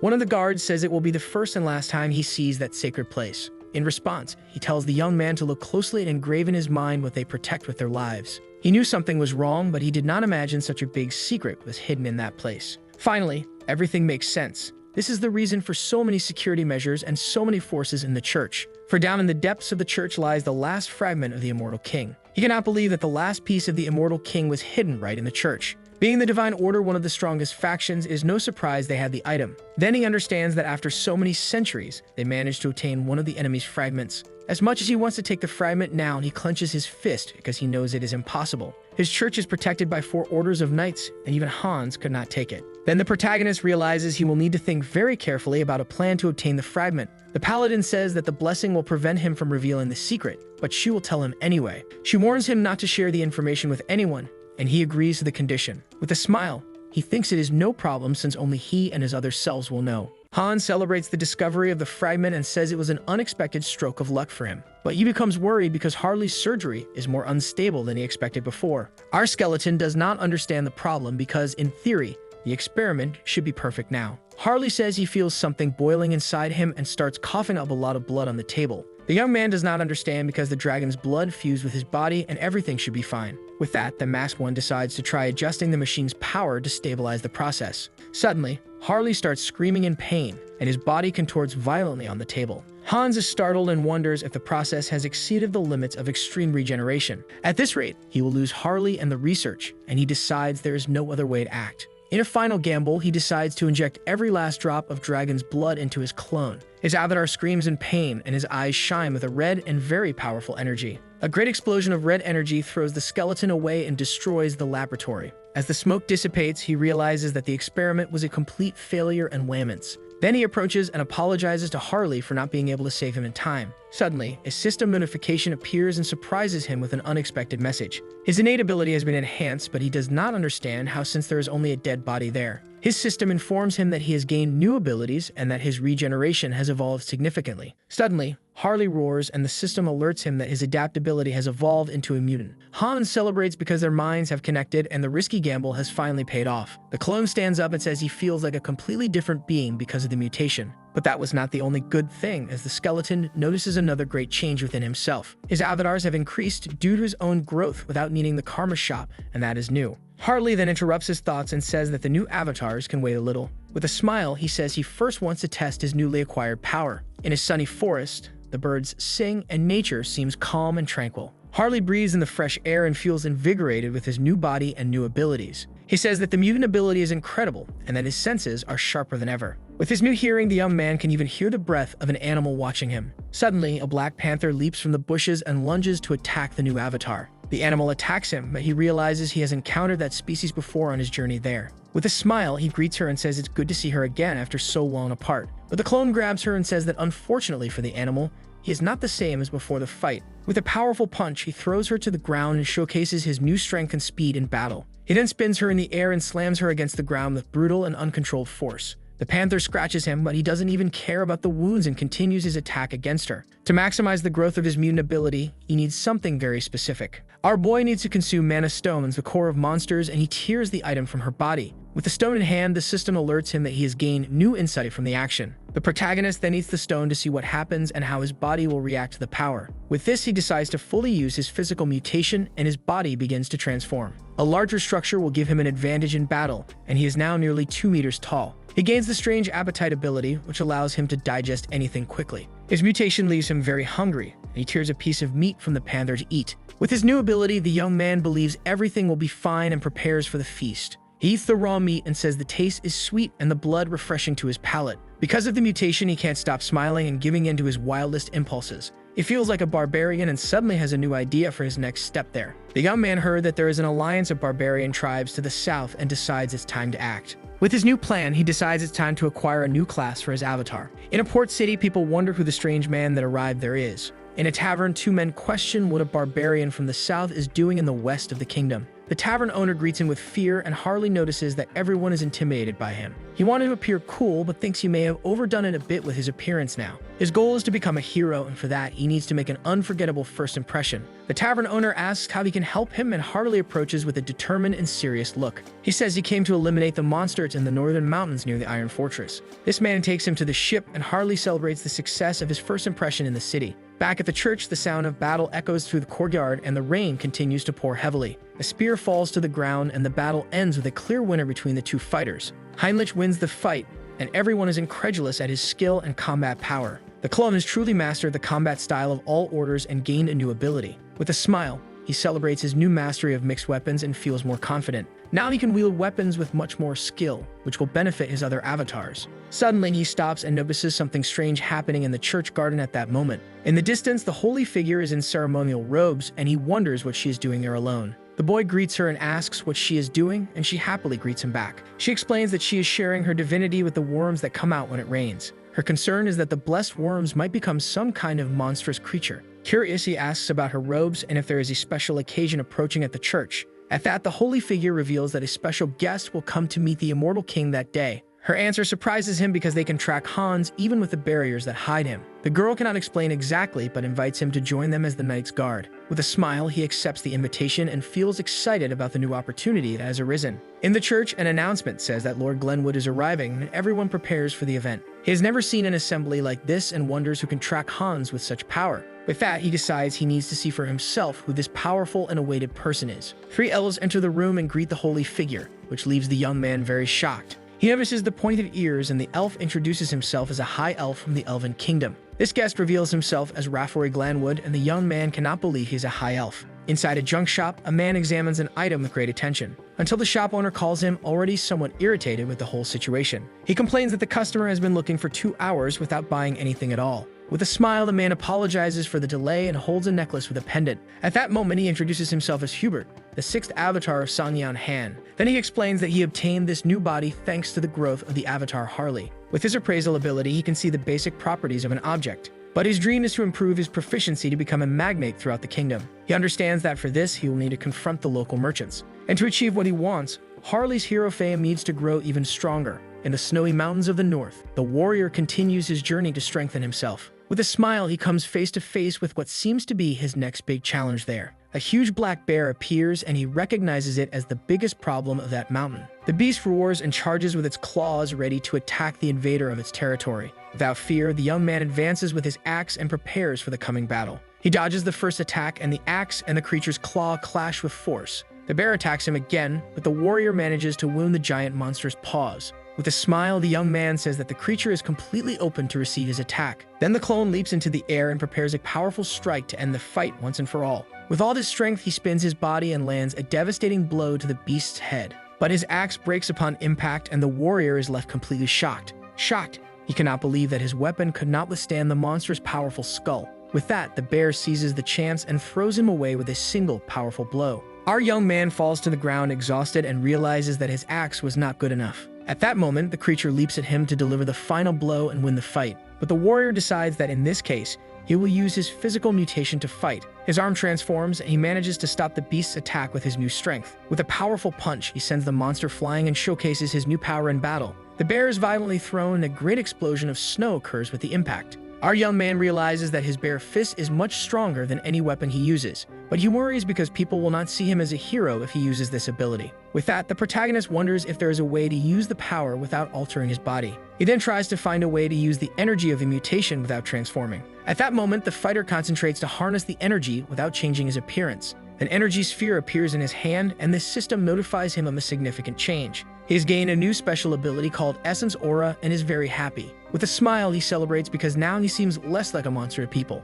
Suddenly, a noise catches his attention and he realizes he is no longer alone on the mountain. A giant ogre appears and glares at him with a look of pure fury and great anger. Our warrior cannot believe he has encountered both a bear and an ogre on the same day of exploration. With a smile, he prepares to test his new and powerful ability in battle. This monster stomps hard on the ground, but the young man is not intimidated by the display. His creature smiles and seems to enjoy the courage of the small human in front of it. With a surprised look, he notices that the monster winked at him before the fight. Our warrior then asks what is so funny and prepares for the surprise attack. In an instant, he appears beneath the ogre and lifts it with his absurd strength. To show his determination, he lets out a shout and says he will show the creature what real humor it is. Our young man then uses his new ability and launches the monster high into the air. With a smile, he shouts the name of his special technique, the Sleeping Ogre. This monster roars in pain and confusion as it is thrown into the air, unable to react to the blow. Our warrior spins his body and strikes the ogre with his makeshift wooden axe. With a final blow, he crushes the monster's head and ends the fight brutally.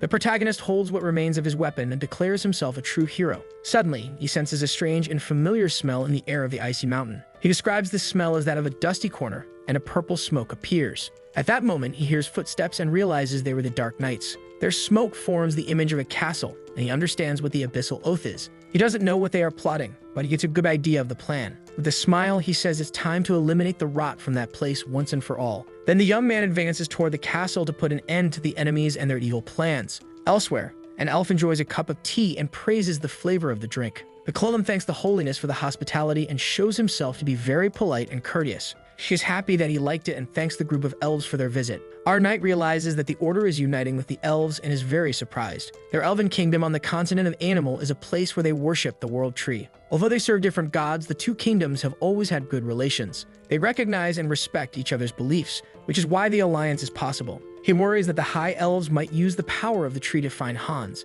but he is fascinated by the elf's eyes as their pupils are star-shaped. Such a guest notices that the knight is intrigued by his eyes and stares back. Our young man is startled and realizes he may have been staring at the elf for too long. Quickly, he apologizes, embarrassed, but the holiness laughs because the elf was speaking to her. This elf says it's all right and that he was going to bring it up anyway. He explains that the eyes are the mark of a high elf chosen as a seer. Only a few rare individuals possess the necessary aptitude for this great task. At most, 2 or 3 are born in a generation, making them very precious. His Holiness asks if the help they need is related to this matter. Such an elf confirms and says that a child with a rare aptitude was born on the continent of Eon, but she was captured by hunters and sold to sorcerers as a sacrifice. The Holiness is shocked and asks if they know where the child might be now. In response, he says they took her to the northern mountains, a very dangerous region. On the mountain, the warrior asks about the girl's appearance to be able to find her. This elf describes the girl and says she has light green hair and orange eyes. At that moment, the knight remembers something and is shocked by the coincidence. For Harley found the girl and he now knows that her name is Cecily.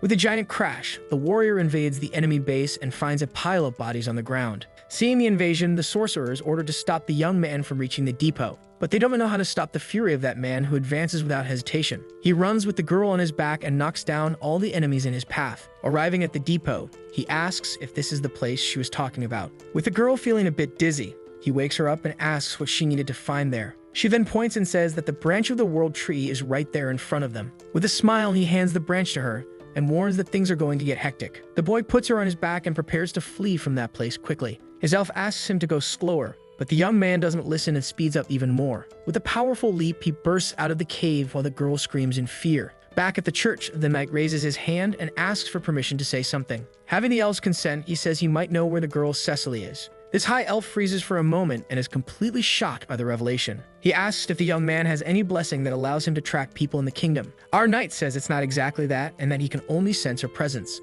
Another guard reprimands him, saying it's not the time for guessing and assumptions. But the holiness interrupts him and asks him to tell more about what he knows. Meanwhile, in the mountains, the warrior finally manages to exit the dark cave. Seeing the escape, one of the sorcerers orders his men to summon a creature. One of them then begins to play a flute to summon the monster and prevent the escape. Suddenly, the ground trembles, and the young man realizes that a great threat is approaching them. A giant worm emerges from the ground and blocks our hero's escape route. He says there is no other option and that he will have to fight his way out to escape. With a powerful leap, he charges forward with the girl on his back to attack the creature. With a punch, he hits the worm squarely, and the force of the impact cracks the icy ground. But the creature remains unfazed and stares at him, showing its mouth full of sharp teeth. At that moment, he notices a magical circle inside the mouth of the giant worm. He understands that the creature is being controlled and is not acting of its own will. With a smile, he declares that he will save it as the hero he is and prepares to act. Then the protagonist grabs the creature's teeth with his hands and holds on tightly. With a shout, he uses all his strength and lifts it off the ground with ease. In a swift motion, he spins it in the air and throws it far away from there. He lands and breathes a sigh of relief for having gotten rid of that great threat. With a smile, he tells the girl to enjoy her life and not to get caught again. But suddenly, a pack of wolves appears and surrounds the two hungry looks. He does not understand what the abyssal oath is plotting with so many monsters around. But the boy does not care and says he just needs to defeat them all to escape. The boy fights against the wolves while the sorcerers watch from a distance, not understanding the scene. Their leader becomes irritated because the sacrifice should have been offered the next day. But he says that the hero's escape ends there and introduces himself as the Elder Nereb. His wolves attack the boy in a group and he must protect the girl at all costs. One of them manages to bite his arm, but the warrior remains unfazed by the injury. With a smile, he says there are many of them there. But that won't be a problem. Then our boy breaks the wolf's neck with his hands and throws it away with force. Next, he tears the mana stones from the monsters to use them to his advantage in the fight. He eats them and says that as long as he keeps consuming, he will never run out of energy. His energy overwhelms him, and his body begins to transform into a wild creature. He finds it fascinating that his body moves on its own even though he still controls it. His new form protects itself and even devours the other wolves to grow stronger. With this, his system alerts him that he has reached enlightenment and gained a new skill. Now he has the Jumble ability, and his eyes shine with an intense blue power. Such a leader of the sorcerers calls him an abomination as he easily defeats the wolves. His men ask what to do because at this rate, the hero will manage to escape. This elder then orders them to activate all the summoning circles at once. He says it is a shame to reveal them so soon, but there is no other option now. With a shout, he commands his men to unleash the two most powerful monsters. Our boy enjoys the fight and faces a wolf that trembles in fear before him. Preparing to finish the fight, he is surprised by an unexpected attack. A crystal arrow hits him squarely and he looks shocked at the wound. Not understanding what happened, the boy sees a crystal arrow embedded in his chest. Suddenly, a crystal hand grips the arrow and prevents it from advancing further. With a snap, the hand breaks the arrow and the warrior is confused by the situation. He wonders what that is and sees his reflection in multiple crystal fragments. A person made of precious stone emerges and he feels a powerful telekinetic energy. At that moment, the girl warns him of a new danger approaching from the sky, and the red creature lands with a great impact, raising a cloud of snow. A demon with a wicked smile says that the warrior is going nowhere. Such a demon holds him tightly, but the boy does not believe they have demons there. With a smile, he says that the demon cannot defeat him when it comes to strength. He then uses all his power to break free but cannot escape the grip. At that moment, the crystal creature attacks him from behind with another precise strike. His stone being watches him with a cold gaze while the demon prepares the final blow. With a powerful punch, the demon throws him to the ground and the girl screams in despair. This monster says that the fight is over, but the warrior smiles and surprises him with his reaction. He says he never thought he would hear a demon speak the truth, leaving it confused. Suddenly, a divine light appears and the sorcerers scream in fear of the power. Our young man says that help arrived just in time and smiles at his other avatar there. Heinrich appears with his sword in hand and prepares for the battle that is to come. A guard tells the holiness not to trust such dubious and important claims, but she defends him, saying that he is a trustworthy man even without tracking blessings. With that, she believes that the divine watches over him and that he has received some kind of revelation. Her elf then stands up and says that he doesn't care if it's a revelation or just a simple hunch. He accepts anything to find the child and asks the knight to guide him. Back on the mountain, the battle continues with a great explosion of energy and power. Her knight fights against the red demon and their swords clash with great force. With a determined look, his sword shines with a divine and overwhelming power. Then the protagonist attacks the monster with a powerful blow that sends it flying away with the impact. Such a creature is impressed by the divine power and the young man's combat skills. He realizes that the knight is not a common enemy, and that the fight will be quite difficult. Meanwhile, Harley warns the crystal creature not to get distracted and charges into the attack. But the stone being does not seem to be shaken by the punches and glares at the warrior with fury. He then counterattacks with a series of quick and brutal punches against the avatar. Our young man grabs the monster's head and praises its strength and resilience in battle. With a smile, he says he will make it pay for having ripped out his eye in the fight. Our boy prepares to crush the enemy's head with his bare hands. The head of the crystal being begins to crack under the pressure of the warrior's strength. With a final blow, he shatters the monster's head and defeats it once and for all. Tired and panting, the hero stands over the defeated crystal body on the ground. With a groan of pain, he tears out the crystal fragment that was in his face. He then says he will use the monster's eye since he lost his in the fight. His system alerts him that a new body part has been successfully transplanted. With this, he gains the gem eye ability and the power of telekinesis now. With a smile, he celebrates because he now also has long-range attacks. His sorcerers cannot believe that their two strongest monsters have been defeated. Curious, they wonder who the paladin is, and the elder tells them to calm down soon. He then orders them to release the remaining monsters and prepare to retreat. Suddenly, one of the sorcerers is startled to see the elder's body falling. A powerful blow strikes the leader and knocks him to the ground violently. His paladins arrive on horseback and prepare to crush the heretics present there. One of the sorcerers asks if they should start the teleportation to escape the location. But his companion says there is no turning back and grabs him tightly by the hand.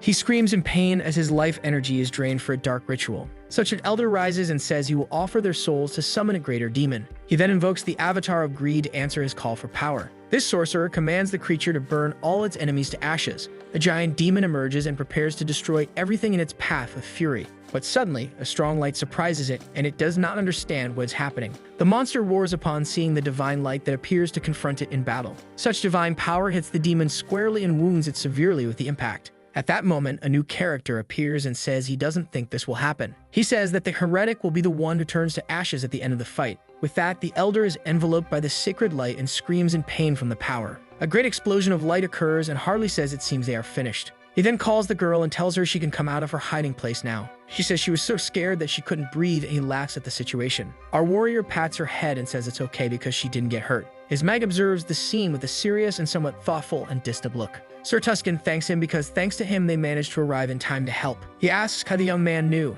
and he says he is not sure, he just felt it. At that moment, Lafori runs toward the girl and calls her name, worried. He kneels and introduces himself as Lafori from the Elven Kingdom and greets her. Our warrior is impressed to see the eyes of a high elf for the first time. With a shout, he congratulates the girl for reuniting with her people and celebrates. Such an elf asks how he can repay the favor, but he says he did not do it for a reward. But when the elf insists, the warrior happily accepts and makes him feel awkward. His girl asks the young man to sit down, and Lafori seems a bit intimidated. She then approaches and kisses the warrior on the forehead as a thank you. He feels the energy of the world tree and realizes he has received a blessing from nature. This elf explains that this is a blessing that only high elves can bestow. He also offers a gift and asks the warrior to extend his hand to him. Such an elf places a bracelet on his wrist and says it is a symbol of promise. Our warrior is very happy with the gift and thanks the kindness of the elves. His girl also hands him a branch from the world tree as a token of gratitude. Tuscan praises Harley's physique, and Heimlich says it is the beginning of something promising. With a smile, he celebrates because he has gained the favor of the Elven Kingdom and the Order.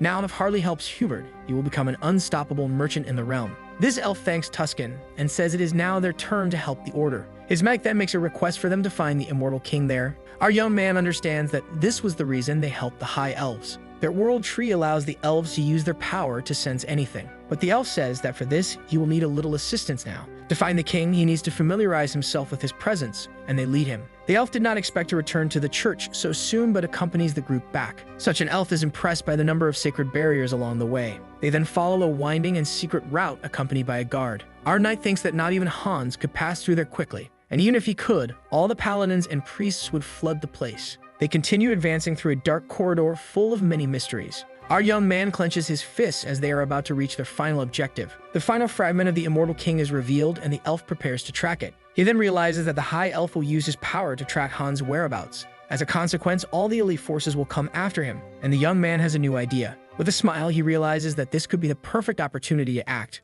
At that moment, the hero decides he will take the chance to grab the final fragment. In a very dark place, a voice from nowhere announces that the time has finally come. In the meeting hall of the Abyssal Vote, the executives gather for a meeting. With a purple aura, the Empire's supervisor confirms his presence at the meeting. Soon after, the Eastern Supervisor also appears amidst a dark blue aura. But an empty chair reveals that Narebi will not join them as he has been defeated. Their leader says it is still a mystery how the Order and the Elves found the Elder. One of the supervisors believes that some of them have become careless and relaxed. At that moment, another member raises his hand and asks for permission to make a suggestion. He proposes that they use the new descendant of the Immortal King to their advantage in the war. One of the leaders gets irritated and questions the idea of allying with the imposter who cornered them. But the chief seems to like the idea and finds the plan very interesting for the group. Elsewhere, the Holiness remembers that they always found her no matter where. With this, Hans finally realizes that it was she who was tracking the fragment all along. He then decides that he will hide the item so that she can no longer find it. Using a portal, Hans tries to store the fragment in his personal pocket dimension.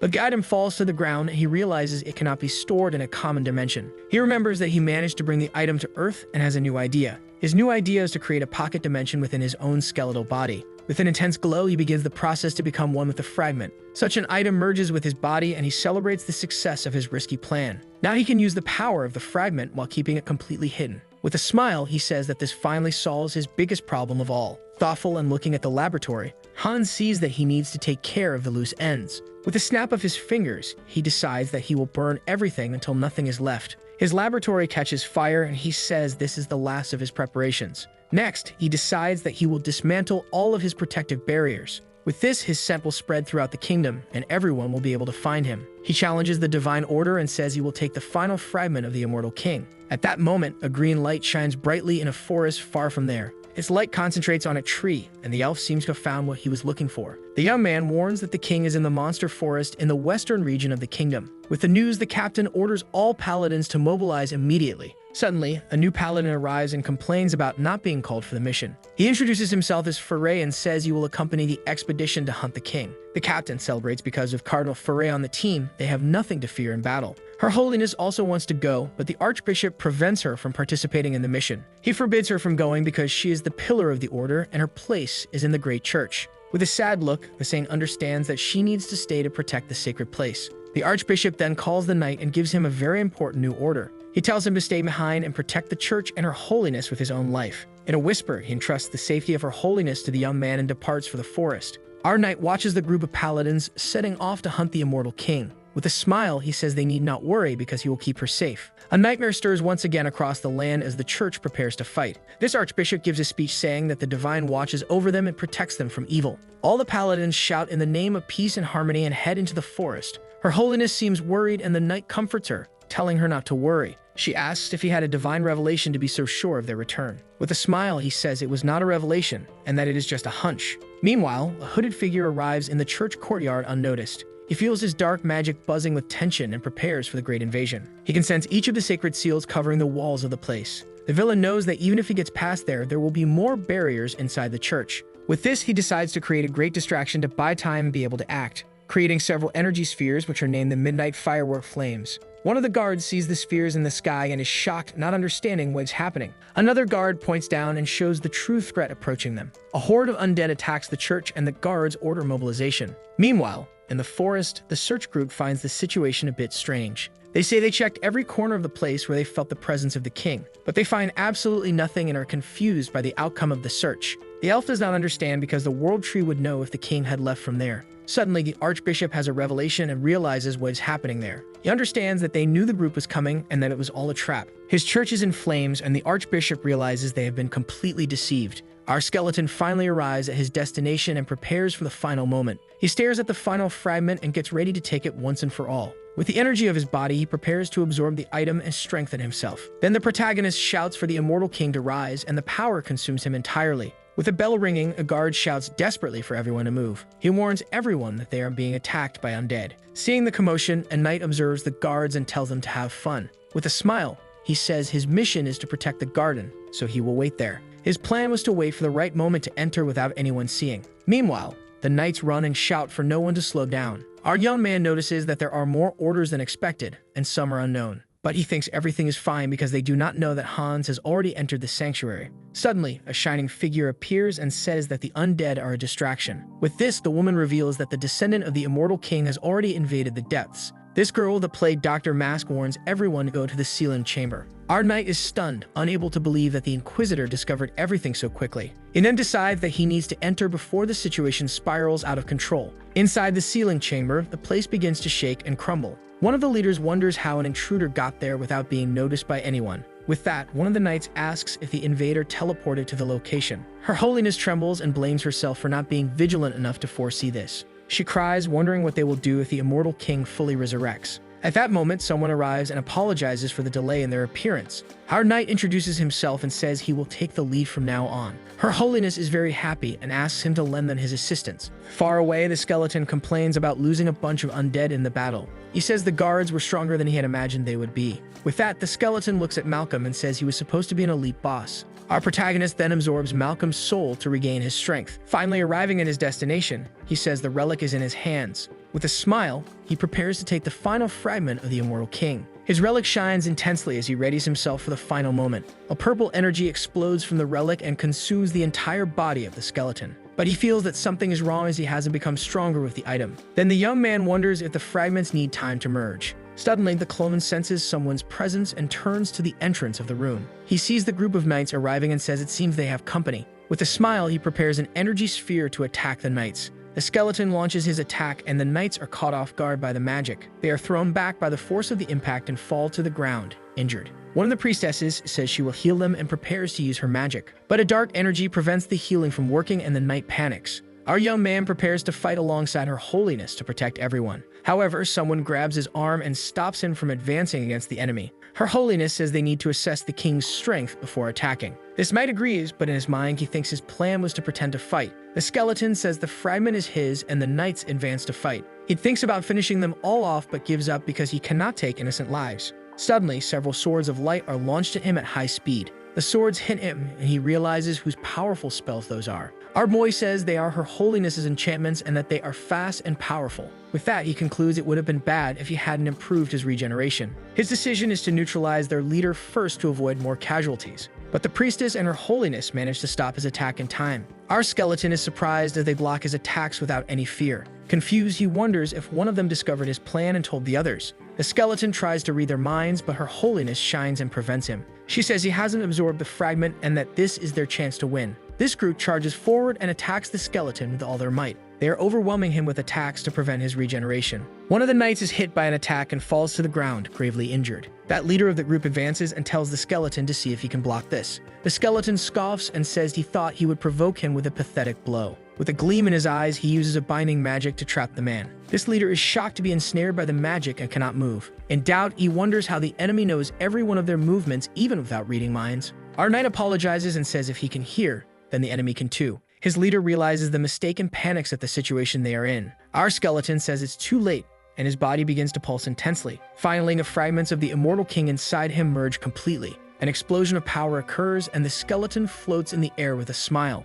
His group is shocked by the overwhelming presence they feel from the enemy. Her Holiness cries and says they have failed in their mission to protect the kingdom. A dark silhouette emerges amidst the blue energy, frightening everyone present. With newfound power, the Immortal King commands the pawns of the order to bow to him. A system window appears, stating that his ability has transcended and now dominates death. He has become the Immortal King, the harbinger of ruin for the dimension of Alterica. With a threatening gaze, the Immortal King announces that he's finally back. Running, a knight shouts that the sealing chamber is just ahead. But suddenly, all the knights stop and look up, completely terrified. At that exact moment, a metal hand emerges amidst a blue and dark energy. Seeing the Immortal King floating in the air, one of the knights asks if they have arrived too late. Their group leader shouts for everyone to hold their positions and not to retreat. He then assures them that the sanctuary weakens the king's power and that they will win. Having said that, he orders everyone to advance into battle, leaving the sanctuary shaken. Laughing, the Immortal King says they think they can stop him with the strength they have. The skeleton thinks the leader can only think this way because he cannot see his status window. His system alerts him that he has gained immunity to death and that his heart has evolved. With a smile, he prepares to show his true power to the knights. He then challenges the knights to witness the power of the Immortal King. Using his new ability, he employs the Eye of the Abyss to attack everyone present. Such an ability throws enemies into chaos and fear with just a glance. With that, the body of one of the knights is covered by strange creatures. His leader screams desperately for everyone to avert their gaze from the Immortal King. The powerful Immortal declares that the time has come for his legion to rise again. He then uses his magic to revive all the dead and skeletons in the area. One of the knights is startled to see the king gathering the bodies to attack. Suddenly, the skeletons come together and form a terrifying creature. With a smile, the immortal king summons a corpse golem to fight for him. This group leader shouts for everyone to stay away from the monster's attack. His golem attacks with full force and crushes one of the knights with its power. With a look of pure boredom, the immortal king says that all of this is a bore for him. He then warns the divine order that their time has finally run out. His holiness concentrates and says that if she falters, the continent will be doomed. The one then calls for Heinrich, and the young man responds that he is ready to act. This girl says she entrusts her seal to him and hands him a necklace with a cross. She then asks him to flee and grow stronger to stop the king. Our young man is shocked by the holiness's decision to sacrifice herself for him. Seeing the situation, she orders everyone to make way for Heinrich to escape. She screams that our protagonist needs to survive and that they must protect him with their lives. Then all the knights charge forward to fight against the king and his monsters. Our immortal king prepares to sweep them all away at once with his magic. He is surprised to see the determination of the knights attacking him. Such a leader attacks the king, but is easily defeated by the enemy's power. The skeleton is confused by the knight's attitude facing him. He says it doesn't matter because his objective has already been successfully achieved. With a smile, the king says let the will of the foolish might be done. And without mercy, he prepares to crush the skull of the group leader. But suddenly, a punch hits the king's face and catches him by surprise. Our hero uses the blessed leap to rush quickly against the immortal king. The Grand King is impressed by the speed of the young knight. However, he counterattacks with energy spikes that pierce the young man's body. This knight screams in pain but smiles upon seeing that the attack only hit his armor. Happy, he says that now is the time for the climax and explodes in pure energy.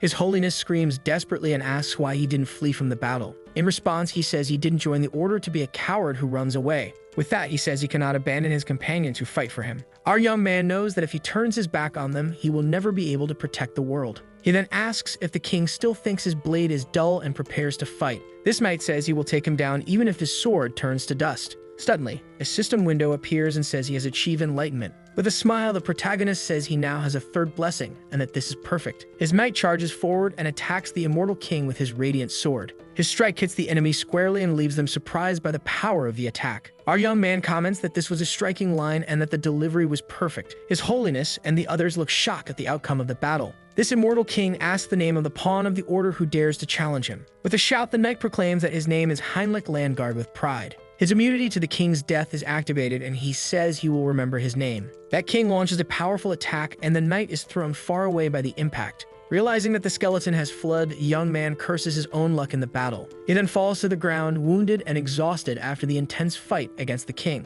He presses his own chest with his hand to staunch the wound. His group leader holds him and says that he fought bravely until the end. With a smile, the man says that he is the chosen one reborn from the prophecy. Suddenly, the scene changes and someone applauds the heroic saga they just witnessed. Proudly, he praises the fight of Hans reborn as the immortal king and the hero Heinrich. Then the clone says it was the final rivalry between the hero and the demon king. Our young man concludes that now he just needs to receive payment for the show he set up. Looking at the karma shop, he sees that he has over 1,500,000 points. With a big smile, he decides that he will improve his innate ability with the points. His system window alerts him that his ability has been successfully enhanced. He then gains the new special ability of character customization. Our young man is surprised and wonders what the new ability can do. With a smile, he realizes that he can now customize everything, just like in a game. This new customization ability gave the young man 2 new functions. Basically, he can now create and edit avatars with a whole new and improved system. His new avatar editor allows him to modify the appearance and stats of the avatars.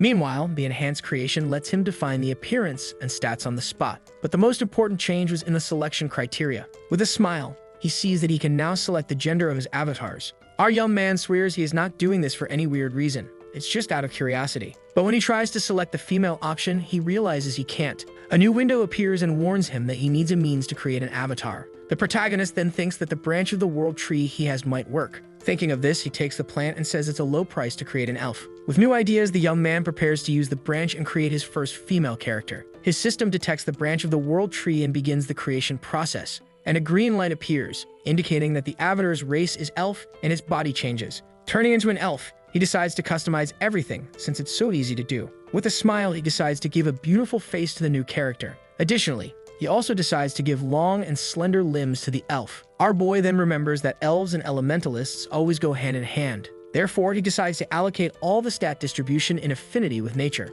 His new elf is named Harris and has the unique advantage of being the child of the world tree. Our young man is impressed with the elegant appearance and beautiful face of the elf. However, the elf looks at him with disdain and remarks that the whole situation is quite unpleasant. Suddenly, the elf attacks him, and the young man is left confused about what is happening. He realizes that Harris' body is being destroyed by Han's magic. In shock, he realizes he needs to act quickly to avoid losing the avatar. The young man then dismisses Han so that the dark magic no longer affects the new elf. With a sigh of relief, he says he almost lost his new avatar due to a careless mistake. Smiling, he decides to keep Harris in reserve for now. He then looks at his shelf and picks up a book called Conan the Barbarian. With a smile, he says it's time to sculpt the legend of the mercenary king. Suddenly, the ears of a wolf perk up, and it seems excited. Inside a shop, a guy with a wolf pelt on his head comments that he loves how the ears can move. The boy thanks the seller for the purchase and leaves the shop with his new costume. Walking through the artisan city, he celebrates that Hubert found what he wanted. With a smile, he remembers that some punks are causing trouble in the store. In a tavern, people criticize him for his horrible clothes and tattoo.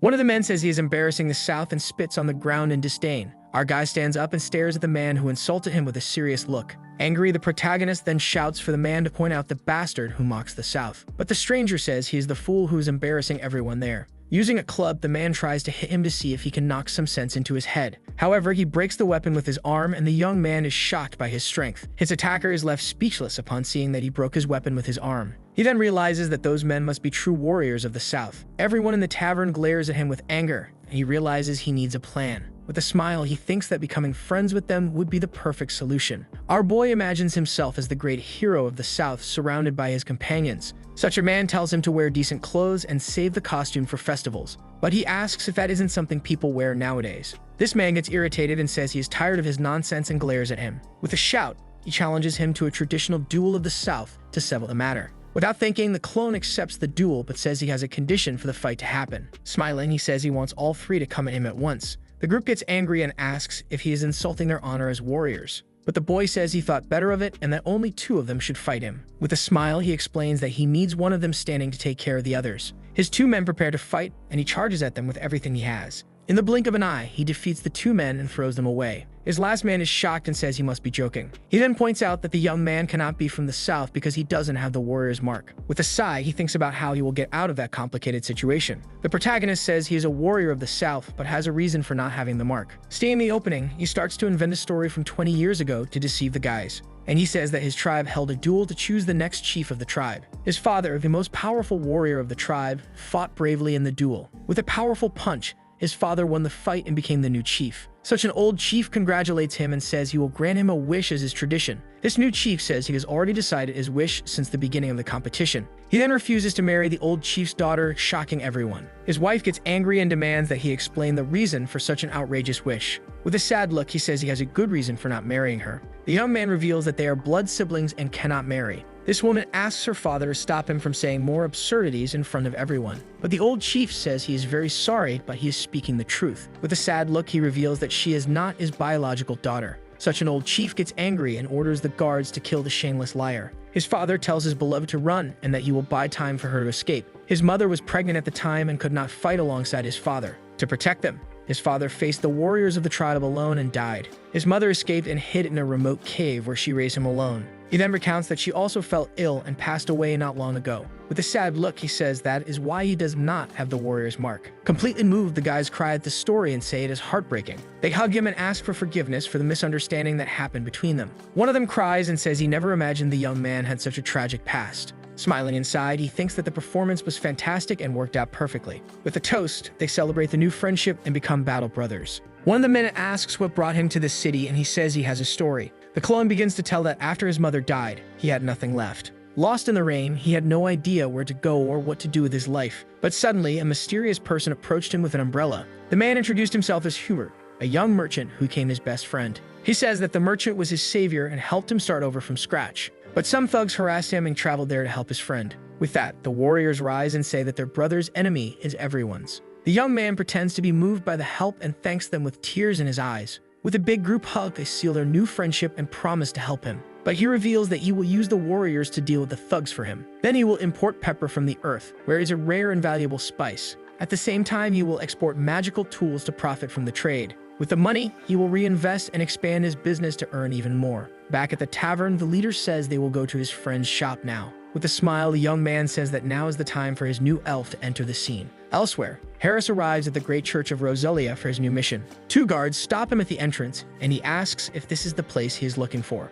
He then introduces himself as a friend of the renowned mercenary and ally of the Paladins. The boy introduces himself as Harris and says he wants an audience with the elfin boy. With that, he hands over a poorly written letter of introduction with a drawing. The guard has no doubt that the letter is from Harley and is delighted by the elf. With a smile, the guard asks him to enter and accompanies him to the quarters. They arrive at their destination, and the guard says he has already informed Mr. LaForey of the visit. Harris then enters the room and greets the elf who was waiting for him at the table. The man introduces himself as LaForey, a high elf from the realm, and invites him to sit. Frustrated, the young man sits down and thinks it is exhausting to pretend he doesn't know familiar faces. With an attentive gaze, he observes the high elf and finds the situation fascinating. He soon realizes that the eyes of a high elf seem even brighter now. The man feels he is being drawn into the high elf's eyes. LaForey says he has been informed that he is a close friend of Harley. With that, he sees the bracelet he gave to Harley on his wrist and believes the story. He apologizes and says that the bracelet was a gift from his own kind. LaForey says there is no problem and is happy to see another elf wearing it. The boy wants to learn to harness the power of nature and form pacts with spirits.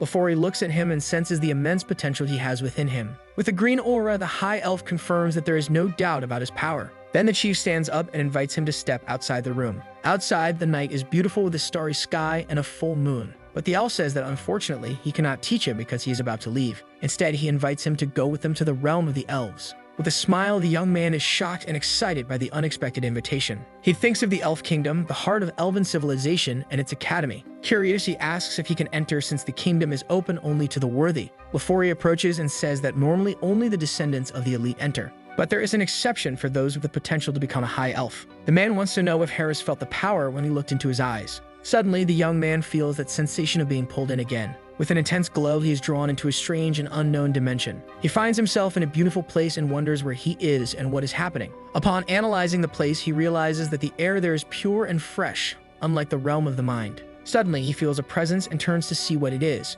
He looks up, shocked, and cannot believe what his eyes are seeing there. A leaf floats toward him, and he extends his hand to catch it. The leaf transforms into a beautiful woman, and the young man wonders if she is the elven goddess. But he sees her sitting on a branch and realizes she is not an ordinary goddess. With an attentive gaze, he realizes he is in front of the legendary tree of the world. Then the woman floats down from the tree and approaches him slowly. The elf stares, confused and not understanding what is happening in that place. With a smile, the boy tries to talk to her but can't find the words. She then gently touches his face and looks at him with a kind smile. With a penetrating gaze, the maiden observes him and a sparkle appears in her eyes. He becomes completely enamored, not understanding what is happening. Touching his face, the woman calls him her son and asks him to come. The girl then invites him to go to the Elf Kingdom, leaving him hypnotized. He wonders if those are leaves from the world tree and tries to understand. Our boy shouts for her to wait because he didn't understand anything she said. Being pulled back to reality, a flash of light pulls him out of the trance. Suddenly, he finds himself back with a high elf and asks what happened.